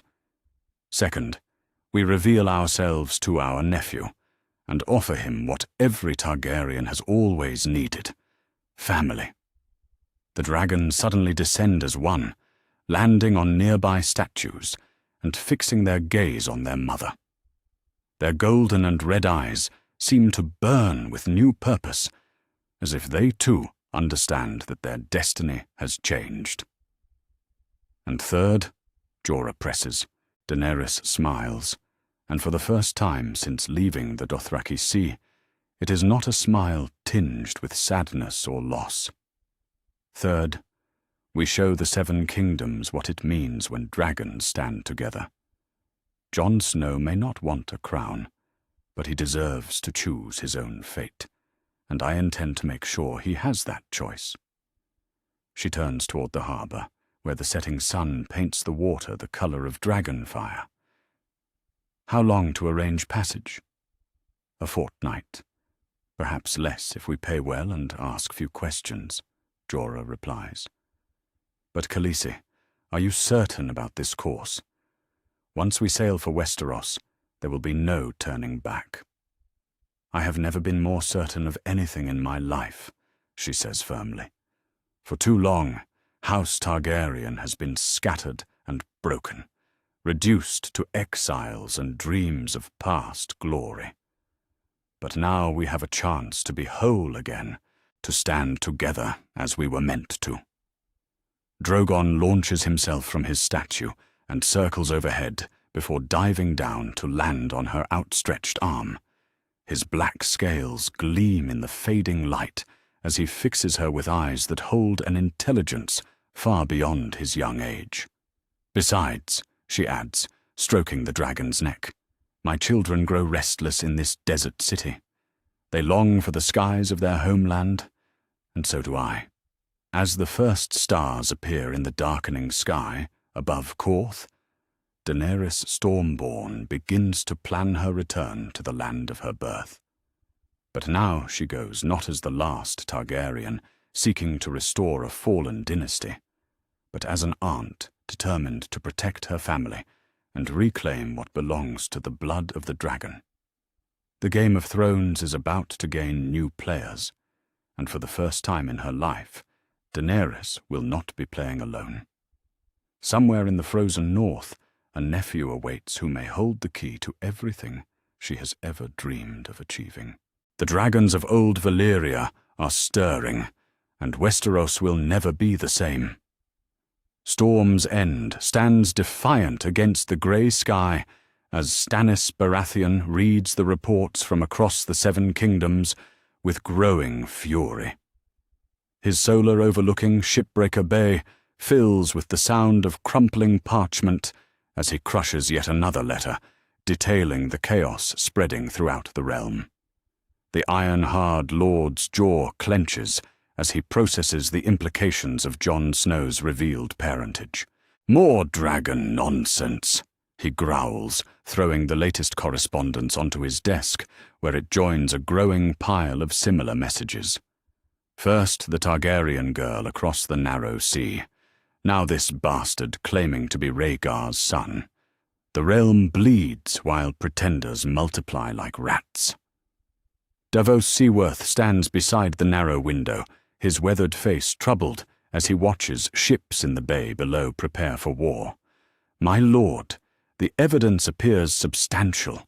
Multiple witnesses, documentary proof, genealogical records. If Jon Snow truly is Prince Aegon Targaryen, then he is still a sworn brother of the Night's Watch," Stannis interrupts sharply, his voice cutting through the air like steel. "Sacred oaths bind him to hold no lands, claim no crowns, father no children. Even if every word of these reports is true, the boy has already forfeited any right to rule." He moves to a great table covered with maps of Westeros, coloured pins marking the positions of various armies across the continent. "Besides, I am Robert's rightful heir.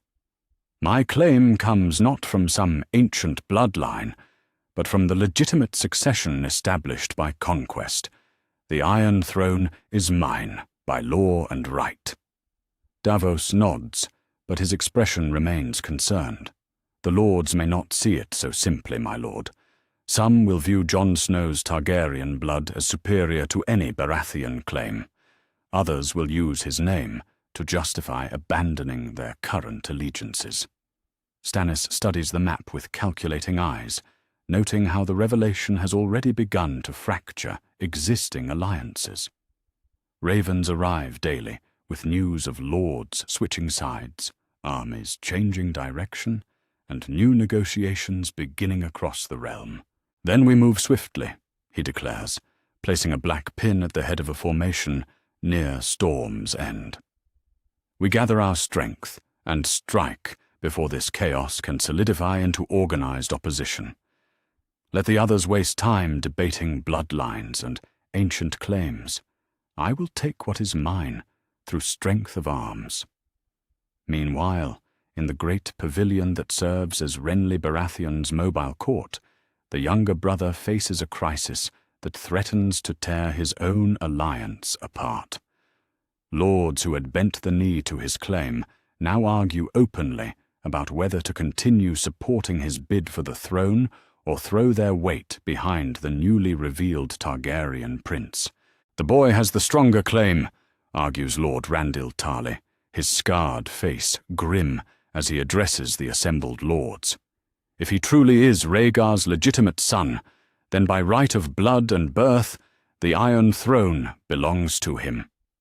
Lord Mace Tyrell shakes his head vigorously, his round face flushed with indignation. "We have already sworn fealty to King Renly. Are we to break our sacred oaths every time some new claimant emerges from the shadows?" Renly himself sits in his campaign chair, resplendent in green silk and gold, but his usual jovial demeanor has been replaced by careful calculation. The crown of golden roses upon his head suddenly feels heavier than ever as he watches his coalition fracture before his eyes. "My lords," he says, his voice carrying the practiced charm that has won him so many followers, "let us not forget that Jon Snow himself has made no claim to any throne. He took the Black willingly and serves the realm at the Wall. Whatever his parentage may be, he has chosen duty over ambition." "But others will use his name," warns Lord Martys Rowan. "Already we hear reports of lords declaring for the Targaryen prince, abandoning Joffrey and Stannis alike to support what they see as the rightful dynasty." The debate grows more heated as lords take sides. Some see Jon's claim as an opportunity to restore the Targaryen line with a king raised in the honorable traditions of the North. Others view it as a threat to the stability they had hoped Renly's reign would bring. "We could offer him marriage to Margaery," suggests Lord Mace Tyrell suddenly, his political mind working through possibilities. "Unite the claims through alliance. Make Jon Snow king with Tyrell's support and influence." Renly's green eyes flash with anger at the suggestion. "You would abandon me so quickly, my lord? Cast aside the king you crowned for the promise of a better match?" The tension in the pavilion grows thick as silk as lords realize how fragile their alliance truly is. The revelation about Jon Snow has exposed the opportunistic nature of many of their commitments, and trust begins to crumble like poorly mortared stone. Far to the west, Tywin Lannister receives the news with the cold calculation that has made him the most feared lord in Westeros. His camp near Harrenhal buzzes with activity as ravens carry his orders to every corner of the realm, exploiting the chaos for maximum advantage. "Summon the War Council," he commands his captains, his green eyes gleaming with predatory satisfaction. This revelation about the bastard Snow presents us with unprecedented opportunities. Within the hour, his senior commanders gather around a massive oak table covered with detailed maps and intelligence reports. Tywin stands at the head, his presence commanding absolute attention as he outlines his strategy. "The realm tears itself apart over competing claims," he begins, his voice carrying the authority of decades of successful warfare. Stannis refuses to acknowledge the Targaryen boy's legitimacy. Renly's coalition fractures as lords debate which king to follow. The North marches toward the Wall, abandoning their campaign against us. He moves around the table, placing golden lion pins at strategic locations. "We will exploit every division, every hesitation, every moment of doubt. Let them waste their strength fighting each other while we consolidate our position." Sir Kevan Lannister leans forward, studying the map carefully. The Riverlands lie almost undefended, while Robb Stark marches north. "We could seize River Run itself with minimal resistance." "Precisely," Tywin agrees. "And while we secure our hold on the Central Kingdoms, we fan the flames of civil war among our enemies. Send ravens to lords, known for their ambition but questionable loyalty. Suggest that now might be an opportune time to reconsider their allegiances." The Lannister war machine begins to move with devastating efficiency. Gold flows to mercenary companies and ambitious lords. Promises are made and broken with calculating precision. Every weakness in their enemies' positions becomes a target for exploitation. Across the Riverlands, the sound of marching armies fills the air as multiple forces converge on strategic locations. At the crossroads near Harrenhal, Lannister cavalry clash with Stark loyalists who had been retreating north to join Robb's march. Steel rings against steel as the first blood of the new war is spilled. The Battle of the Crossroads lasts only 3 hours, but its outcome sends shockwaves throughout Westeros. Sir Gregor Clegane leads a devastating charge that scatters the northern forces, but not before word spreads of their mission to protect Jon Snow from Joffrey's wrath. "The mountain rides for the bastard prince," survivors whisper, as they flee north toward the safety of Stark territory. The tale grows in the telling, transforming a minor skirmish into an epic clash between those who would protect the Targaryen heir and those who would see him destroyed. Meanwhile, in the Great Hall of River Run, urgent negotiations take place as lords attempt to forge new alliances in response to the changing political landscape. Edmure Tully finds himself hosting a parade of envoys, each offering different terms for different causes. "The Tyrells offer alliance if we support Renly's claim," reports Maester Wyman as he sorts through the morning's correspondence. "The Martells suggest a marriage pact to unite Dorne with whoever emerges victorious. Even the Arryns send word from the Vale, hinting at possible intervention." But the most significant proposal comes from an unexpected source. A raven bearing the seal of House Stark arrives with terms that would reshape the entire conflict. Catelyn writes that Robb is prepared to renounce his crown in favor of Jon Snow. Edmure reads aloud, his voice filled with amazement. He asks all his allies to consider supporting the Targaryen prince's claim instead of fighting for northern independence. The proposal splits the Tully War Council as sharply as it had divided the northern lords. Some see wisdom in supporting a claimant with the strongest bloodline and the backing of both Stark honor and Targaryen legitimacy. Others worry about abandoning their oaths to Robb in favor of a boy they have never met.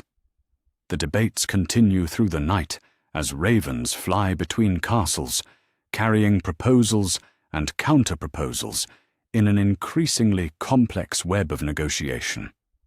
Marriage pacts are offered and rejected. Military alliances are forged and broken within hours as new information arrives. Lord Walder Frey, from his bridge castle at the Twins, plays all sides against each other with his characteristic cunning. "I have daughters for any king who wants them," he tells every envoy who crosses his bridge. "Stark, Baratheon, Targaryen.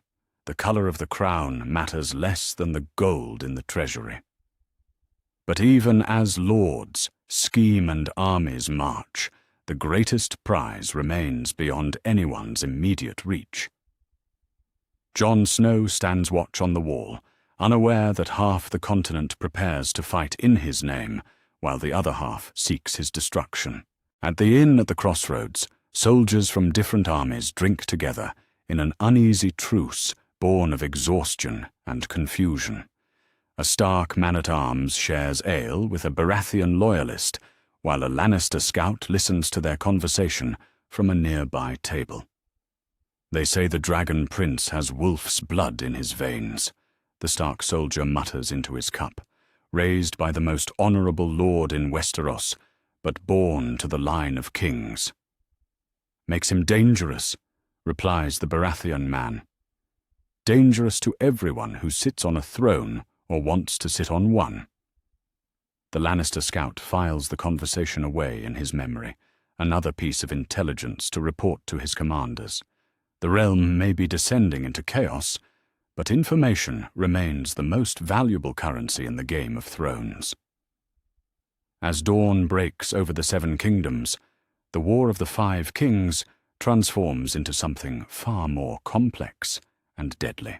No longer a simple struggle between Robert's heirs and their challengers, it has become a multifaceted succession crisis that threatens to tear apart every existing alliance and forge new ones in blood and fire.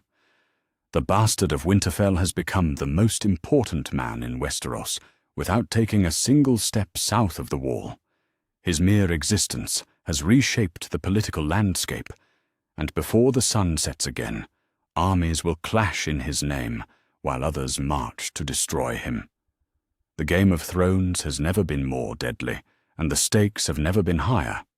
In the north, dragons prepare to return to the land of their birth.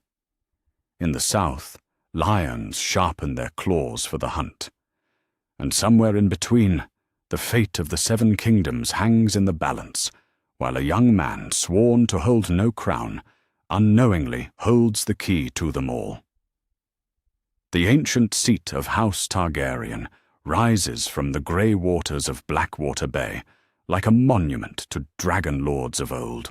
Dragonstone's volcanic stone towers and grotesque gargoyles have stood empty since Stannis Baratheon abandoned the castle to pursue his claim, leaving behind only a skeleton garrison of men who never expected to see dragons in the sky again.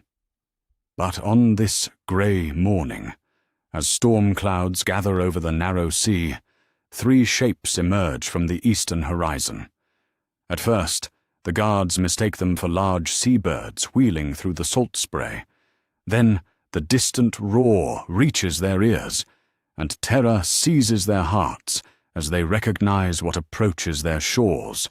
Dragons, true dragons, with scales that gleam like jewels and wings that blot out the sun. Drogon leads his brothers through the sky above Dragonstone, his black scales rippling with each powerful stroke of his wings. Behind him fly Rhaegal and Viserion, their golden and cream-coloured forms weaving through the air in patterns that speak of joy and homecoming. On Drogon's back, Daenerys Stormborn feels the ancient stones of her ancestral home calling to her blood. She has dreamed of this moment since childhood, imagined returning to the place where Aegon the Conqueror once planned the conquest of Westeros. But she never imagined she would return not as a conqueror, but as an aunt seeking to protect her family. The dragons circle the castle once, their cries echoing off the volcanic stone before settling on the great terrace where Targaryen kings once held court.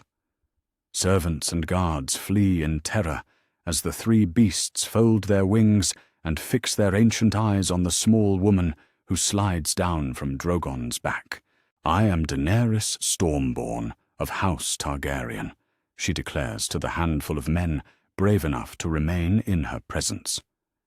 "Rightful queen of the Andals and the First Men, protector of the 7 kingdoms, and I have returned to the land of my birth." Jorah Mormont dismounts from Rhaegal's back, his weathered face showing relief at having solid ground beneath his feet once more. Behind him, a small company of Dothraki blood riders and freed slaves from across the narrow sea begin to secure the castle that will serve as their base of operations. "Send ravens to every corner of the realm," Daenerys commands, as she strides through the great hall where her ancestors once planned their conquests. "Let it be known that House Targaryen has returned to Westeros, and that I come not to destroy, but to restore." But even as her followers begin to establish control over Dragonstone, Daenerys' thoughts remain focused on the nephew she has never met. According to their intelligence, Robb Stark's army marches north toward the Wall, seeking to protect Jon Snow from those who would use or destroy him. Time grows short if she hopes to reach him before others act on their ambitions. "How long to reach the Wall?" she asks Jorah, as they stand on the castle's highest tower, looking out over the realm that should be hers by right. 2 days by dragon, Your Grace, if we fly directly north. But the journey will be dangerous. We'll be flying over hostile territory, and dragons make tempting targets for ambitious lords. Daenerys nods, understanding the risks but knowing they must be taken. "Then we leave at first light. I've waited too long to meet my family." Meanwhile, far to the north at Castle Black, Jon Snow stands atop the wall and stares out at the endless expanse of white beyond. The revelations of recent days have shattered everything he thought he knew about himself, but his duty remains unchanged. Whatever his true parentage may be, he is a sworn brother of the Night's Watch, bound by sacred oaths to defend the realm. "The Southern Lords gather armies in your name," Sam tells him as they walk the battlements together. Word comes daily of men declaring for Prince Aegon Targaryen, though they've never met you and know nothing of your character. Jon's hand rests on the pommel of his bastard sword, the weight of Valyrian steel somehow comforting in these troubled times. They fight for a crown and a name, Sam. Not for me. They don't even know me. Perhaps that's about to change, Sam says, pointing toward the southern sky, where 3 dark shapes appear above the tree line. I don't think those are ravens. Jon follows his friend's gaze and feels his blood turn to ice. Dragons. Real dragons, growing larger with each passing moment as they fly toward Castle Black with the speed of storm winds. Behind him, the few brothers on the wall cry out in alarm and fear, some dropping to their knees in terror. But Jon feels no fear. Instead, he experiences something he cannot name, a stirring in his blood, a recognition that reaches deeper than conscious thought. As the dragons circle the wall once before settling on the great courtyard below, he knows with absolute certainty that his life is about to change forever. The largest dragon, black as midnight with scales that seem to drink the light, settles onto the packed earth with surprising grace. From its back slides a young woman with silver hair and violet eyes, her beauty made otherworldly by the dragons that regard her with obvious devotion. Lord Commander Mormont approaches cautiously, his hand on his sword hilt, but his face showing more wonder than fear. Lady Daenerys Targaryen, I presume. The ravens spoke true about your return. I am Daenerys Stormborn, she confirms, her voice carrying across the courtyard as brothers of the Night's Watch emerge from buildings to stare at the impossible sight before them. And I have come to meet my nephew. Jon descends from the wall slowly, each step bringing him closer to a destiny he never chose but can no longer deny.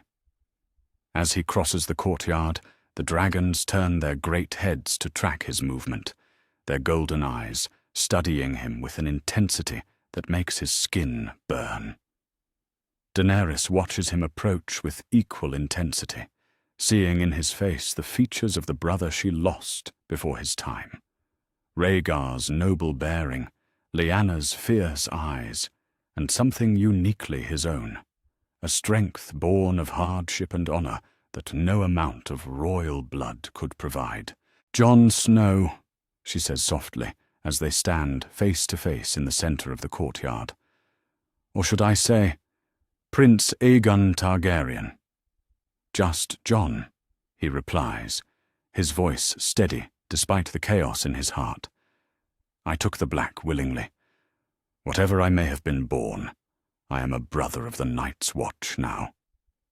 But even as he speaks, Rhaegal takes flight from where he had settled, circling once before, landing directly behind Jon. The golden dragon lowers his great head and nuzzles Jon's shoulder with surprising gentleness, a rumbling purr echoing from his throat. The courtyard falls silent, except for the sound of dragon breath and beating hearts. Every man present understands the significance of what they witness. Dragons have not accepted a new rider in over a century, and their recognition of Jon Snow proves his heritage more surely than any document or witness could. They know, Daenerys whispers, wonder evident in her voice. They can feel the dragon blood in your veins. You are truly my brother's son. Jon reaches up with trembling fingers to touch Rhaegal's snout, feeling the warmth of dragonfire beneath those golden scales.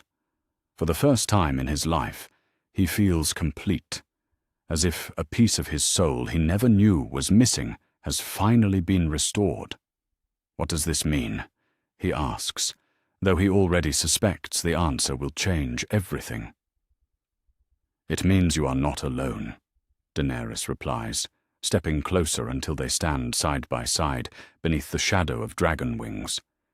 It means House Targaryen lives not just in me, but in you, It means we have a choice to make about the future of our family and our realm. Drogon and Viserion settle beside their brother, forming a protective circle around the two Targaryens. Their presence transforms the courtyard of Castle Black into something resembling the dragon pit of old Valyria, and every man present understands they witness history being written. The realm tears itself apart, Daenerys continues, her voice gaining strength as she speaks. False kings and ambitious lords wage war while the people suffer. But we could end it, Jon. Together we could restore peace and justice to the Seven Kingdoms. Lord Commander Mormont steps forward, his weathered face creased with concern. Your Grace, Jon Snow is a sworn brother of the Night's Watch. His oaths forbid him from holding lands or titles.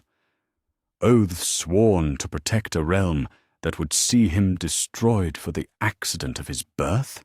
Daenerys asks sharply. Kings have released men from the Night's Watch before, when the good of the realm required it. Jon looks around the courtyard at the brothers who have become his family, then up at the wall that has defined his purpose for months. The choice before him could not be more stark. Duty to the Watch, or duty to the realm itself. If I were to accept this destiny, he says slowly, what would you ask of me? Nothing you would not freely give, Daenerys replies. Be the king you were born to be. Help me heal the wounds that have torn our family's legacy apart. Rule with the honor your father taught you, and the strength our blood provides. The dragons seem to sense the momentous nature of the decision, their great heads turning in unison to regard Jon with expressions that somehow convey both patience and expectation. Rhaegal nuzzles his shoulder again, and Jon feels a warmth spread through his chest that has nothing to do with dragon breath. The realm needs unity, he says finally, his voice carrying across the courtyard with new authority. It needs an end to the wars that have claimed too many innocent lives. If accepting this crown can bring that peace. He looks directly at Daenerys, seeing in her violet eyes the same desire for justice that burns in his own heart. Then I accept. Not for myself, but for the realm we both love.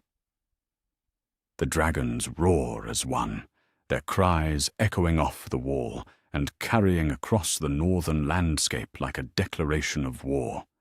In that sound, every army marching across Westeros hears their doom or their salvation, depending on which side they have chosen in the Game of Thrones. Then it is decided, Daenerys declares, her voice ringing with triumph and determination. Let ravens carry word to every corner of the Seven Kingdoms. The dragons have returned, and House Targaryen stands united once more. She turns to address the assembled brothers of the Night's Watch, her words carrying the weight of prophecy. You have served the realm faithfully by protecting my nephew. Now he will serve the realm as its rightful king, and your watch has ended with honor intact. As if summoned by her words, ravens take flight from the rookery, carrying news that will reshape the balance of power across the continent. The bastard of Winterfell and the Dragon Queen have found each other, and their alliance changes everything. Jon Snow may have taken the Black, but Prince Aegon Targaryen now stands ready to claim his birthright. And this time he will not stand alone against the ambitions of false kings and grasping lords. The Age of Dragons has returned to Westeros, and the realm will never be the same. The morning sun rises blood-red over King's Landing as 3 dragons circle the capital like harbingers of the apocalypse. Below them, the greatest city in Westeros trembles as 50,000 men prepare for the battle that will decide the fate of the Seven Kingdoms. Jon Snow and Daenerys Targaryen command their united forces from the hills overlooking the city, their banners, the 3-headed dragon and the dire wolf of Stark, flying side by side for the first time in living memory. "The city walls are strong," Jorah Mormont observes, studying the massive fortifications through a spyglass. 20 feet thick in places, manned by the best soldiers Tywin Lannister's gold can buy. Without the dragons, it would take months to breach them. Jon adjusts the straps of his armor, the weight of Valyrian steel comforting against his back. He has traded the black of the Night's Watch for the red and black of House Targaryen, but his face carries the same determination that once marked him as a sworn brother. "Then we end this quickly," he says, his grey eyes fixed on the Red Keep, where Joffrey Baratheon waits with the crown that should never have been his. Every hour this siege continues costs innocent lives. Daenerys stands beside him, her silver hair braided for war, and her riding leathers gleaming with dragon scales gifted by her children. The violet fire in her eyes burns brighter than it has since she first hatched her dragons in the funeral pyre of Khal Drogo. "Drogon, Rhaegal, Viserion," she calls, and the 3 dragons descend from their patrol to land behind their parents with earth-shaking thuds. "Today we reclaim what was stolen from our family.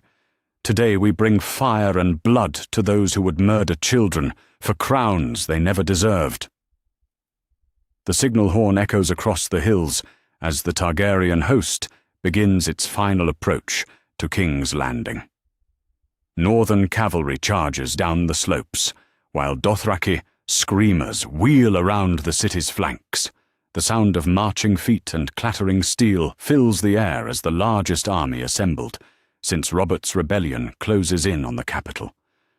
On the walls of King's Landing, Joffrey Baratheon paces behind the battlements like a caged animal. His pale face gleams with sweat despite the morning chill, and his green eyes dart constantly toward the sky, where death flies on leathery wings. "Where is the wildfire?" he shrieks at the master of the Guild of Pyromancers, who cowers before his king's rage.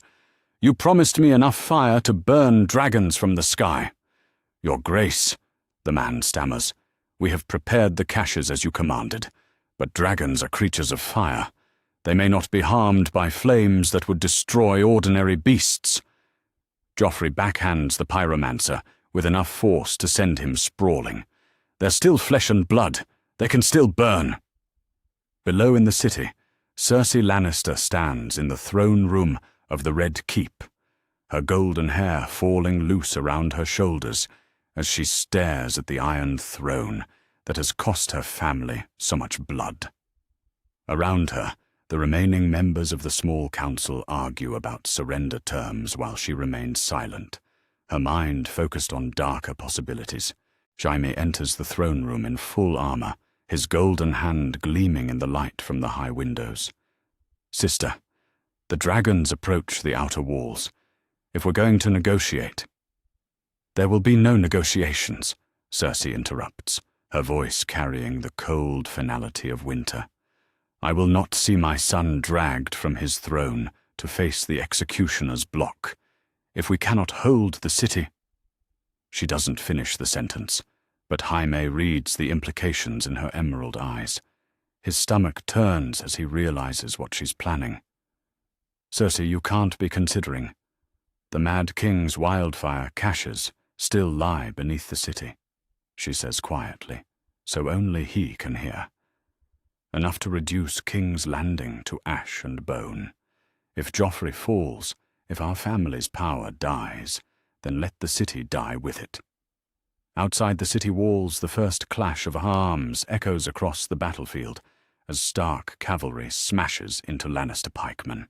Steel rings against steel as thousands of men fight and die in the shadow of circling dragons. But the battle on the ground proves secondary to the aerial assault that follows. Daenerys takes flight first, Drogon's wings beating the air with thunderous strokes as they rise above the melee. From his back, she can see the entire battlefield spread below, the ebb and flow of combat, the desperate defense of the city walls, the terror in the faces of soldiers who have never seen dragons outside of stories. "Dracarys," she commands, and dragonfire turns a section of the outer wall to molten stone and ash. Men scream and leap from the battlements as liquid rock flows like water, where solid fortification stood moments before. Jon follows on Rhaegal, the golden dragon responding to his commands as if they had been bonded since birth. Together they strafe the wall's defenders, their coordinated attack opening breach after breach for the ground forces to exploit. Viserion flies independently, his cream and gold scales gleaming as he circles the Red Keep itself. His roars echo off the ancient stones as he searches for targets worthy of dragonfire. On the walls, Joffrey watches his defences crumble with growing panic. "Release the wildfire!" he screams to the pyromancers positioned at key points along the battlements. "Burn the dragons!" Green flames erupt from hidden caches as wildfire ignites in massive explosions that shake the very foundations of King's Landing. The nearest blast catches Viserion's wing, and the dragon shrieks in pain as he spirals toward the ground in a controlled crash that flattens a marketplace. But the other dragons adapt quickly, their intelligence far greater than Joffrey anticipated. Drogon and Rhaegal pull back from the walls, circling at higher altitude as they search for the sources of the deadly green fire. "There!" Daenerys calls to Jon, pointing toward a tower where she glimpsed the flash of wildfire being prepared. "The pyromancer's nest." Both dragons dive in perfect coordination, their flames converging on the tower in a torrent of red and gold fire. The wildfire stores detonate in a pillar of green flame that reaches toward the sky, taking half the tower and a dozen pyromancers with it. On the ground, the battle rages with desperate intensity as Stark and Dothraki forces pour through the breached walls. In the narrow streets of King's Landing, Northern knights clash with Lannister guards, while civilians flee in terror through smoke-filled alleyways. Sir Jaime Lannister fights near the throne room, his sword work as deadly as ever despite his missing hand. He cuts down 2 Stark soldiers before finding himself face to face with a figure he never expected to see again. "Jon Snow," he says, raising his blade in salute. "Or should I say, Your Grace?" Jon dismounts from Rhaegal in the Red Keep's courtyard, his own sword gleaming with Valyrian steel. "Just Jon, Sir Jaime. I never wanted crowns or titles." "But you'll take them anyway," Jaime observes, as they circle each other with the careful steps of experienced fighters. "For the good of the realm, no doubt." "For the peace of the realm," Jon corrects, then lunges forward with a cut that would have taken Jaime's head if the older knight hadn't been ready for it. They fight among the ancient stones of the Red Keep, their blades ringing together in a deadly dance that speaks to years of training and bitter experience. Around them, the battle for the castle rages as Targaryen forces press deeper into the heart of Lannister power. But even as steel clashes against steel, a greater threat builds in the depths of the Red Keep. Cersei moves through hidden passages known only to her family, carrying the means to ignite the wildfire caches that honeycomb the foundations of King's Landing. "If I cannot rule," she whispers to herself as she approaches the final cache, "then let there be nothing left to rule." The wildfire gleams green as spring grass in its clay pots, enough concentrated destruction to reduce the greatest city in Westeros to a crater of melted stone and ash. Her hand shakes as she prepares to light the fuse that will end everything. Above in the courtyard, Jaime's duel with Jon reaches its climax as both men push their skills to the absolute limit. The Kingslayer's experience wars against Jon's youth and determination, each fighter seeking the opening that will end their opponent. It comes when Jaime overextends on a thrust meant to pierce Jon's heart. The young man sidesteps with fluid grace, his counterstrike severing tendons in Jaime's sword arm and sending the Golden Knight to his knees. "Yield!" Jon commands, his blade at Jaime's throat. "The battle is over." But Jaime's green eyes widen with sudden understanding as he realizes where his sister has gone and what she intends to do. "The wildfire," he gasps. "She means to burn the city. Kill me if you must, but stop her before she murders 500,000 innocent people."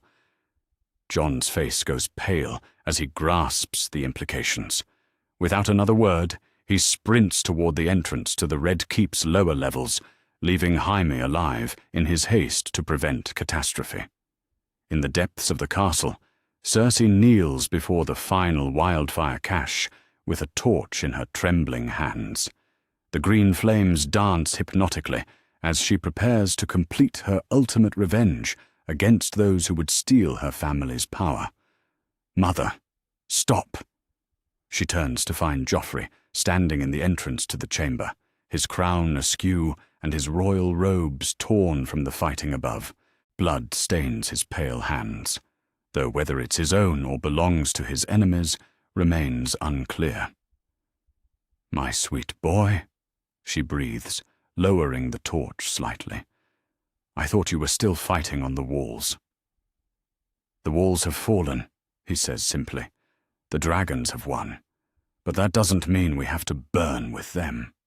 For a moment, Cersei hesitates, seeing in her son's face not the cruel boy king, but the child she once held in her arms. Then reality reasserts itself, and her grip tightens on the torch. "They'll kill you," she says. "They'll take your head, just as they took your father's throne.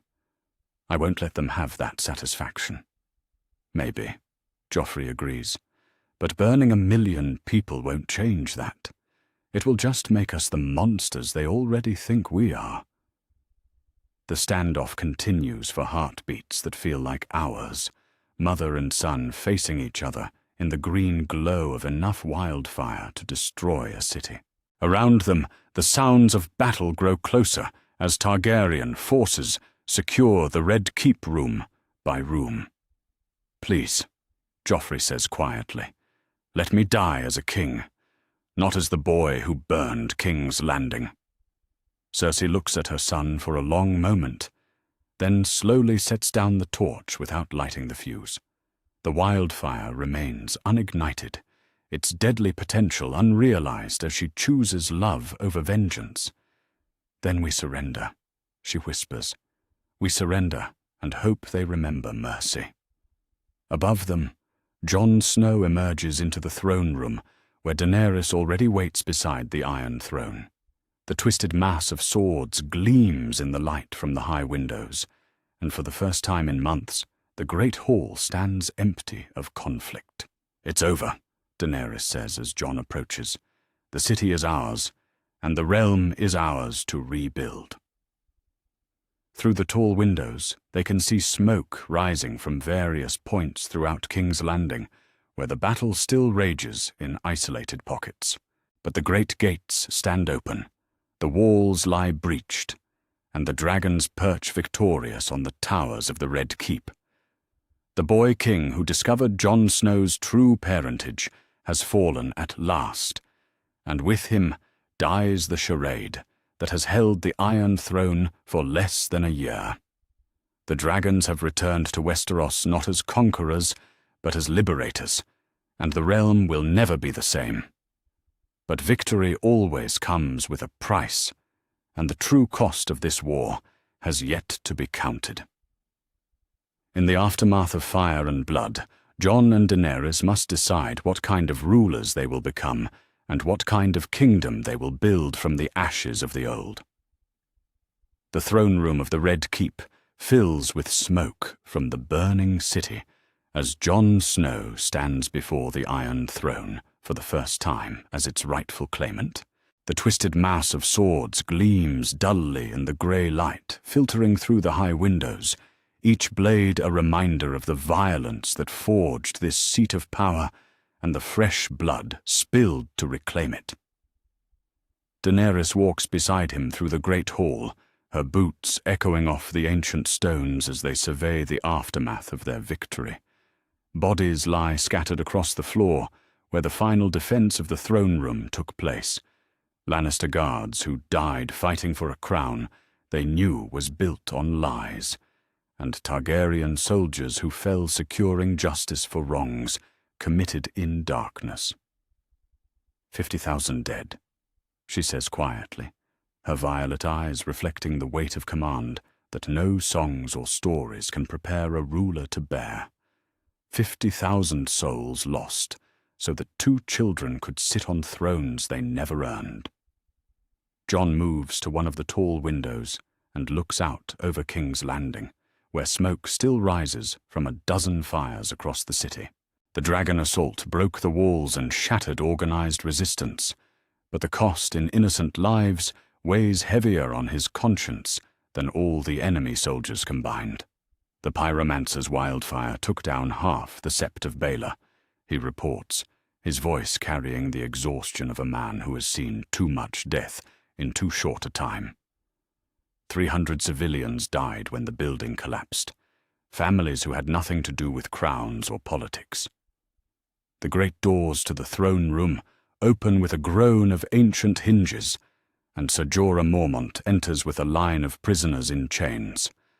At the front walks Joffrey Baratheon, his golden crown absent and his royal robes torn, but his pale head held high with the last remnant of kingly pride.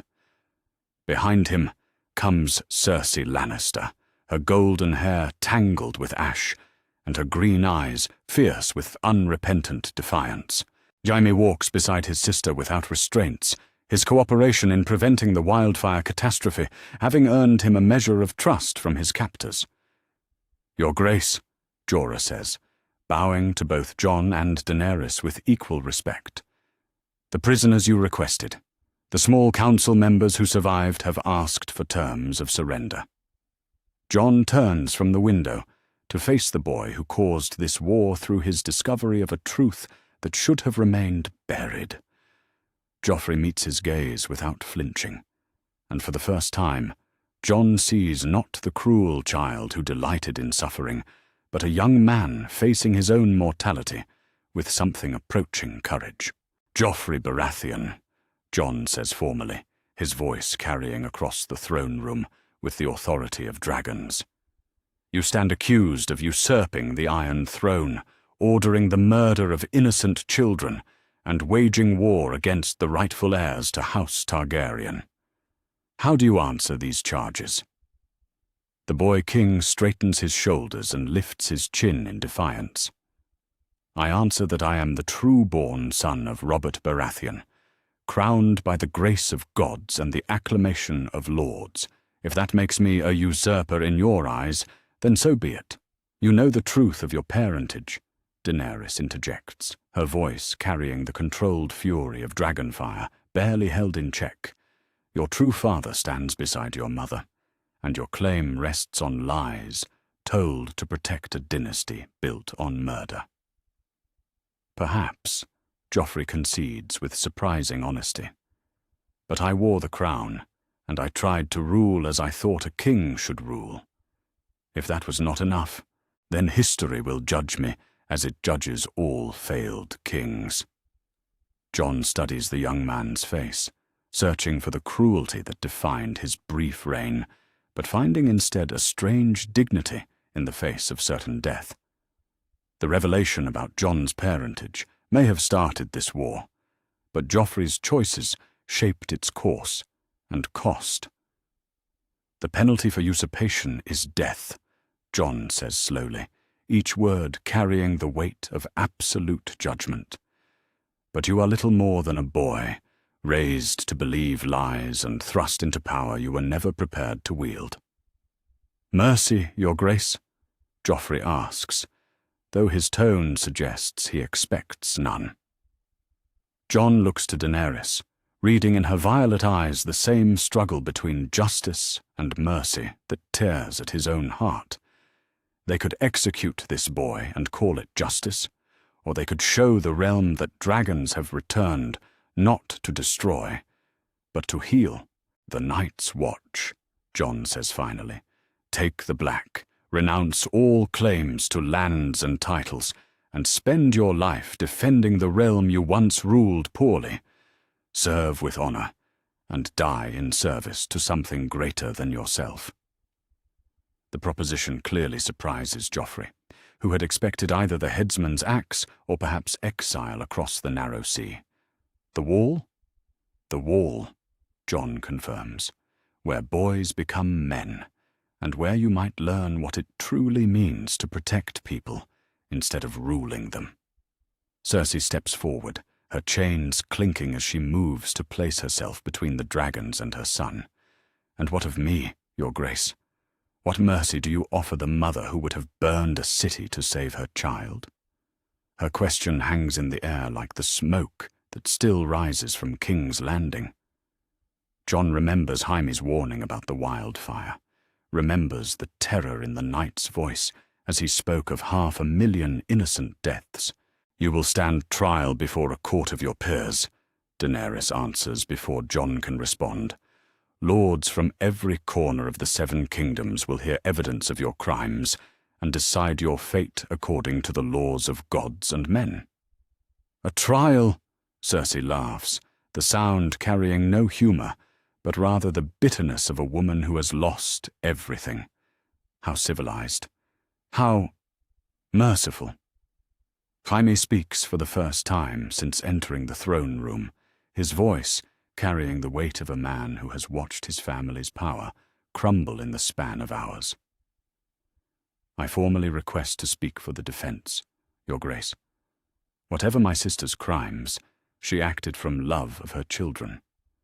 Surely that counts for something in your judgment. Jon nods slowly, understanding the bonds of family that drive men to impossible choices. It will be noted, Ser Jaime. Your cooperation in preventing the wildfire massacre has earned you the right to speak on her behalf. The throne room doors open again, and a stream of lords and advisors enters to witness the disposition of the defeated dynasty.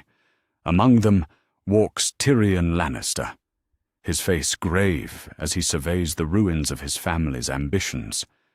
Your Grace, Tyrion says, with a bow that manages to be respectful without being servile. The City Watch has reported the casualties from the siege. Beyond the military losses, approximately 1,500 civilians died in the fighting. The dragons were remarkably precise in their targeting. The number hits Jon like a physical blow. 1,500 innocents dead because a mad boy discovered a secret and chose to weaponize it rather than bury it. Each death weighs on his conscience like stones in a sack. And our own losses? Daenerys asks, though her expression suggests she already knows the answer will bring no joy. Lord Rickard Karstark fell defending the breach in the outer wall, Tyrion continues, his voice respectful of the dead. Sir Wendell Manderley died fighting in the Red Keep's courtyard. Lady Daisy Mormont took an arrow through the heart while leading a charge against the throne room guards. Each name represents not just a tactical loss, but a personal tragedy, lords and ladies who chose to follow Jon's claim and paid with their lives for that loyalty. Their families will mourn while he sits on a throne made of melted swords, and the weight of that responsibility threatens to crush him. They died for something they believed in, Jon says quietly, more to himself than to the assembled court. They died believing I could be a better king than what came before. And can you be? Tyrion asks, with the directness that has always marked his character. Can you be the king this realm needs, or will you be another name on the list of those who took the throne through fire and blood? The question strikes to the heart of Jon's deepest fears. He never wanted a crown, never sought power or dominion over others. The throne before him represents not achievement, but obligation, not reward, but burden. I don't know, he admits with brutal honesty. I know what I was taught about honor and duty. I know what oaths I swore to protect the realm, but I don't know if that's enough to heal the wounds this war has opened. Daenerys moves to stand beside him, her presence a reminder that he does not face this burden alone. It's enough to start, she says softly. We will learn the rest as we rule together. The surviving members of the small council begin to arrive, summoned to begin the process of transferring power from the defeated regime to the restored Targaryen dynasty. Lord Varys glides through the throne room with his characteristic calm, his pale eyes taking in the changed political landscape with the calculating gaze of a man who has survived the fall of several kings. Your Grace, Varys says, with a bow that conveys neither submission nor defiance, but rather professional respect for new management. The city remains restive, but word of your mercy toward the former king has begun to spread. The common people appreciate rulers who temper justice with compassion. And the great lords, Jon asks, understanding that noble support will prove as crucial as popular approval. Mixed reactions, as expected. Some see you as the rightful restoration of the ancient bloodline. Others worry about the precedent of dragons returning to Westeros after so many years of absence. Varys's smile carries hints of deeper knowledge. But none can argue with the strength of your claim or the finality of your victory. As the afternoon wears on, the throne room fills with the business of transition. Ravens must be sent to every corner of the realm, announcing the change of dynasties. New appointments must be made to replace those who died in the fighting. The complex machinery of government must be rebuilt from the wreckage of civil war. But through all the practical necessities, Jon finds his thoughts returning to the bodies in the streets outside, to the families torn apart by a conflict that began with the discovery of a 17-year-old secret. Power achieved through violence leaves stains that no amount of good governance can fully cleanse. The Iron Throne cuts those who sit upon it, Daenerys observes, as they watch servants begin the process of cleaning blood from the ancient swords. Perhaps that's fitting. Perhaps rulers should feel the pain of their choices carved into their flesh. I can think of no crueler throne for someone who never wanted to rule, Jon replies, understanding that his reluctance may be the very quality that makes him worthy of the crown. But if sitting on it means preventing future wars like this one, then I'll bear whatever cuts it gives. As the sun sets over the smoke-stained city of King's Landing, the first day of Jon's reign draws to a close. The boy who discovered his secret lies defeated but alive, offered a chance at redemption through service. The woman who would have burned a city to protect her son awaits trial for her crimes. And 2 dragons prepare to rebuild a kingdom from the ashes of civil war. The Game of Thrones has claimed its latest victims and crowned its newest players. Whether Jon and Daenerys can heal the wounds of conquest and rule with wisdom rather than fear remains to be seen. But for the first time in months, the realm has hope that peace might be possible. The dragons have returned to Westeros, not as conquerors but as protectors, and their reign begins not with celebration, but with the sober recognition that true victory lies not in winning thrones, but in proving worthy of them. The great sept of Baelor stands rebuilt from the ashes of wildfire, its 7 crystal towers reaching toward the sky like prayers made manifest in stone. 6 months have passed since dragons returned to King's Landing, and the scars of war have begun to heal under the steady hands of rulers who understand that true victory lies not in conquest, but in restoration.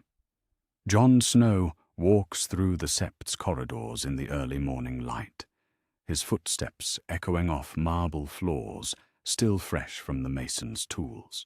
Today marks his formal coronation as King of the 7 Kingdoms, but his thoughts remained focused on the weight of responsibility rather than the glory of ceremony. Through the tall windows, he can see the city stirring to life as merchants open their shops and children play in squares where rubble once lay. "Second thoughts, Your Grace?" Tyrion Lannister's voice carries gentle humor as he approaches with a scroll containing the day's ceremonial schedule. The Dwarf Lord has proven invaluable in managing the transition between dynasties, his wit and wisdom helping to bridge the gap between old loyalties and new realities. "Always," Jon admits, adjusting the red and black doublet that bears the three-headed dragon of his restored house. "I never imagined I would rule anything larger than a Night's Watch patrol. Now I'm supposed to govern 7 kingdoms, and however many million people call them home." Tyrion's smile carries understanding, born of his own experience with unwanted responsibilities. The best kings are those who doubt their worthiness to rule. It's the ones who crave power that the realm should fear. Through the sept's main doors comes Daenerys Targaryen, resplendent in a gown of silver silk that seems to capture starlight in its folds. Her silver hair falls in intricate braids, woven with small dragon scales, and the crown upon her brow bears the rubies of old Valyria. But her violet eyes hold the same mixture of determination and humility that has marked her rule these past months. "The lords have begun arriving," she reports, taking Jon's arm as they move toward the great hall where the ceremony will take place. Lord Stark sends his regards from Winterfell, along with word that the northern lords remain united in their support. The mention of Robb brings a smile to Jon's face. His brother, for Robb will always be his brother, regardless of blood, chose to remain in the north as its lord, content to govern the ancient seat of their family while Jon rules from the south. The arrangement suits both men perfectly, allowing each to serve the realm in the way that best fits their nature. "And the other kingdoms?" Jon asks as they enter the great hall, where hundreds of lords and ladies have gathered beneath banners both familiar and strange. The ceremony will mark not just his coronation, but the formal reconciliation of a realm torn apart by civil war. The Vale declares through Lord Robert Arryn, still young but growing wise under his regent's guidance. Daenerys continues. "The Riverlands stand with Lord Edmure Tully, grateful for the peace our rule has brought. Dawn sends Prince Doran's blessing, along with promises of trade agreements that will benefit both regions."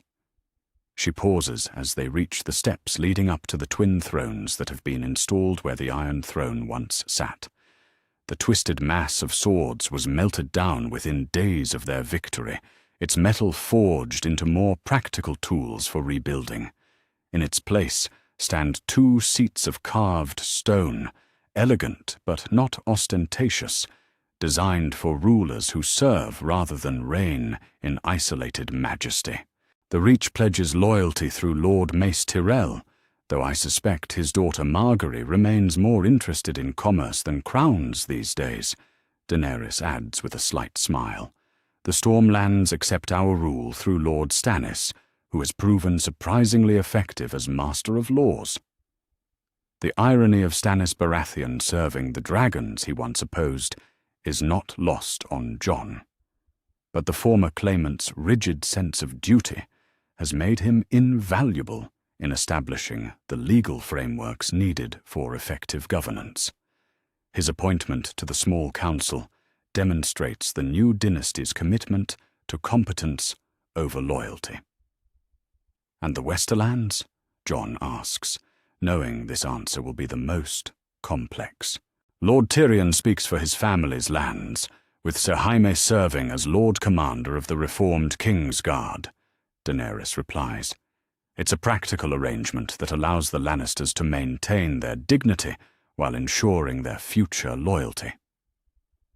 The ceremony begins with the ringing of bells across King's Landing, their bronze voices carrying news of the coronation to every corner of the great city.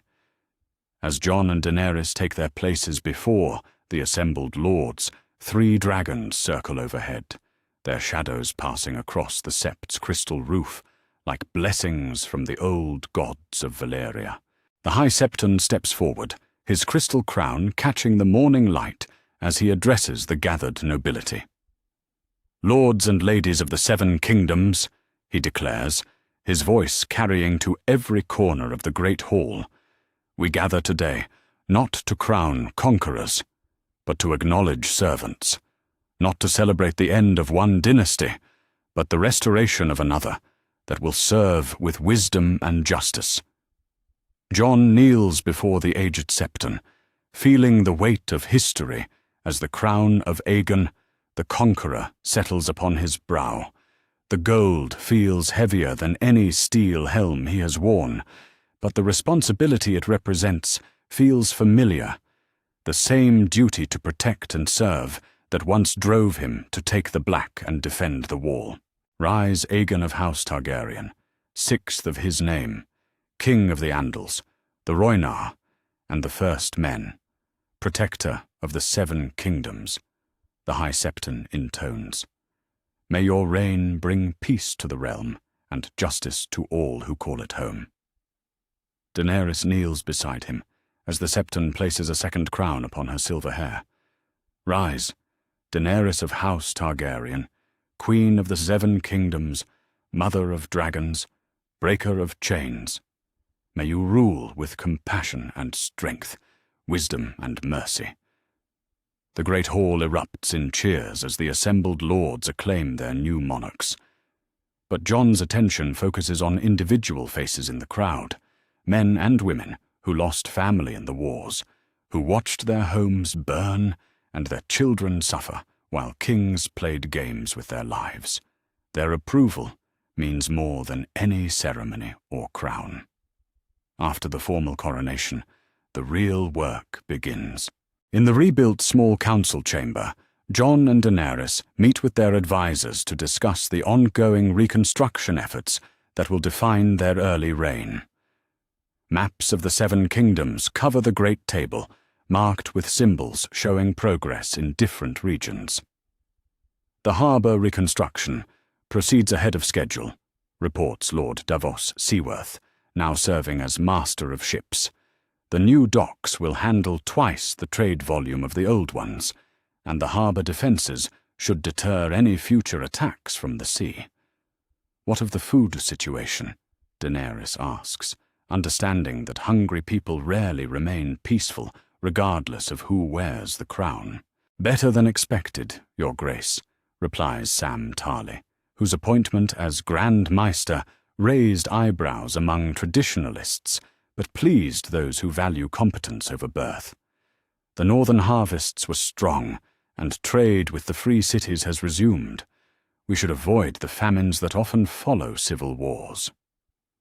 Jon studies a map showing the progress of road repairs throughout the kingdom. Good roads mean trade, and trade means prosperity for the common people who bore the worst costs of the recent conflicts. How long until the King's Road is fully restored? "Another year, Your Grace. Perhaps less if the weather holds," answers Lord Commander Jaime, who has adapted to his new role with surprising grace. The Northern Lords have contributed significantly to the effort, understanding that improved roads benefit everyone. The discussions continue through the afternoon as the new government tackles the practical challenges of ruling a kingdom emerging from civil war. Tax policies must be adjusted to fund reconstruction without crushing the people. Legal reforms must address the abuses of previous reigns while maintaining stability. Trade agreements must be negotiated with foreign powers who watched the civil war with calculating eyes. As evening approaches, Jon finds himself on the battlements of the Red Keep, looking out over a city transformed by months of careful rebuilding. Where once smoke rose from burning buildings, now it drifts peacefully from chimneys as families gather for evening meals. Children play in squares where soldiers once fought, their laughter carrying on the wind like promises of a better future. Daenerys joins him on the battlements, her dragons perched nearby, with the casual grace of cats warming themselves in the fading sunlight. Drogon preens his scales, while Rhaegal and Viserion engage in playful aerial maneuvers above the city, their presence no longer a source of terror, but a symbol of protection. "Do you think we've done enough?" she asks, her violet eyes reflecting the same doubts that trouble Jon's thoughts. "Can we heal all the wounds this war opened?" Jon considers her question as he watches a group of children in the courtyard below. Some are bearing northern features, while others show the dark hair and olive skin of Dawn. They play together without regard for the political divisions that once set their families at each other's throats. "Not all of them," he admits with characteristic honesty. "Some scars never fully fade. But we can ensure that our children and their children inherit a realm where such wars become increasingly impossible." "And if we fail," Daenerys presses, "if ambition and greed prove stronger than justice and compassion, then we'll have failed honestly, trying to build something better rather than simply holding on to power," Jon replies. "I'd rather be remembered as a king who tried to serve than one who ruled through fear." A raven arrives as they speak, carried by one of the birds that maintain communication between the capital and the far corners of the realm. Sam approaches with the message, his round face bearing good news for once. "From the wall, Your Grace," he reports. "Lord Commander Mormont writes that the wildling clans have agreed to peaceful settlement south of the wall. The Night's Watch reports no significant threats from the far north, and recruitment has increased significantly since your pardons for prisoners of war." The news brings genuine satisfaction to Jon, who understands that true security comes from addressing the causes of conflict rather than simply defeating enemies in battle. Offering citizenship and land to former wildlings removes a source of constant warfare while strengthening the realm's northern defenses. "And from Essos?" Daenerys asks, knowing that her former home across the narrow sea remains a potential source of future challenges. "The free cities acknowledge your rule and request renewed trade agreements," Sam continues. "Particularly Braavos, which has formally recognized your dynasty and offers significant loans for reconstruction at favorable terms." As the first stars appear in the darkening sky, Jon and Daenerys return to their private chambers in the royal apartments. These rooms have been rebuilt to reflect their partnership rather than the isolation that marked previous monarchs. Large windows offer views of the city they serve, while practical furnishings emphasize function over royal grandeur. "I sometimes dream of that bastard boy at Winterfell," Jon admits, as they prepare for sleep after their first full day as crowned monarchs. "He wanted nothing more than to find his place in the world, to serve something greater than himself." "And did he find it?" Daenerys asks, understanding that Jon still struggles with the distance between his humble origins and his current position. "Perhaps," Jon replies, looking out at the city lights that twinkle like earthbound stars. He never imagined his place would be here, ruling a kingdom he once thought would never accept him. But if serving as king allows him to protect the people he once dreamed of defending as a simple soldier, then perhaps he has found his purpose, after all. The conversation is interrupted by a soft knock at their chamber door. A servant enters with word that Joffrey Baratheon has sent a raven from the wall, where he now serves as a brother of the Night's Watch. His message is brief but significant. He has saved 3 wildling children from a winter storm, earning the respect of his fellow brothers through service rather than birth. "Even monsters can find redemption," Daenerys observes as she reads the message. "Perhaps there's hope for everyone if they're given the chance to choose a different path." Jon nods, understanding that mercy often proves more powerful than justice in healing a broken realm. By offering Joffrey the chance to serve, rather than simply punishing him for his crimes, they demonstrated that the new dynasty values redemption over revenge. As they settle into sleep, the sounds of King's Landing drift through their windows, the distant laughter of tavern patrons, the gentle clip of horse hooves on cobblestones, the soft conversations of night watchmen making their rounds. It is the sound of a city at peace, of people living their lives without fear of dragonfire or royal caprice.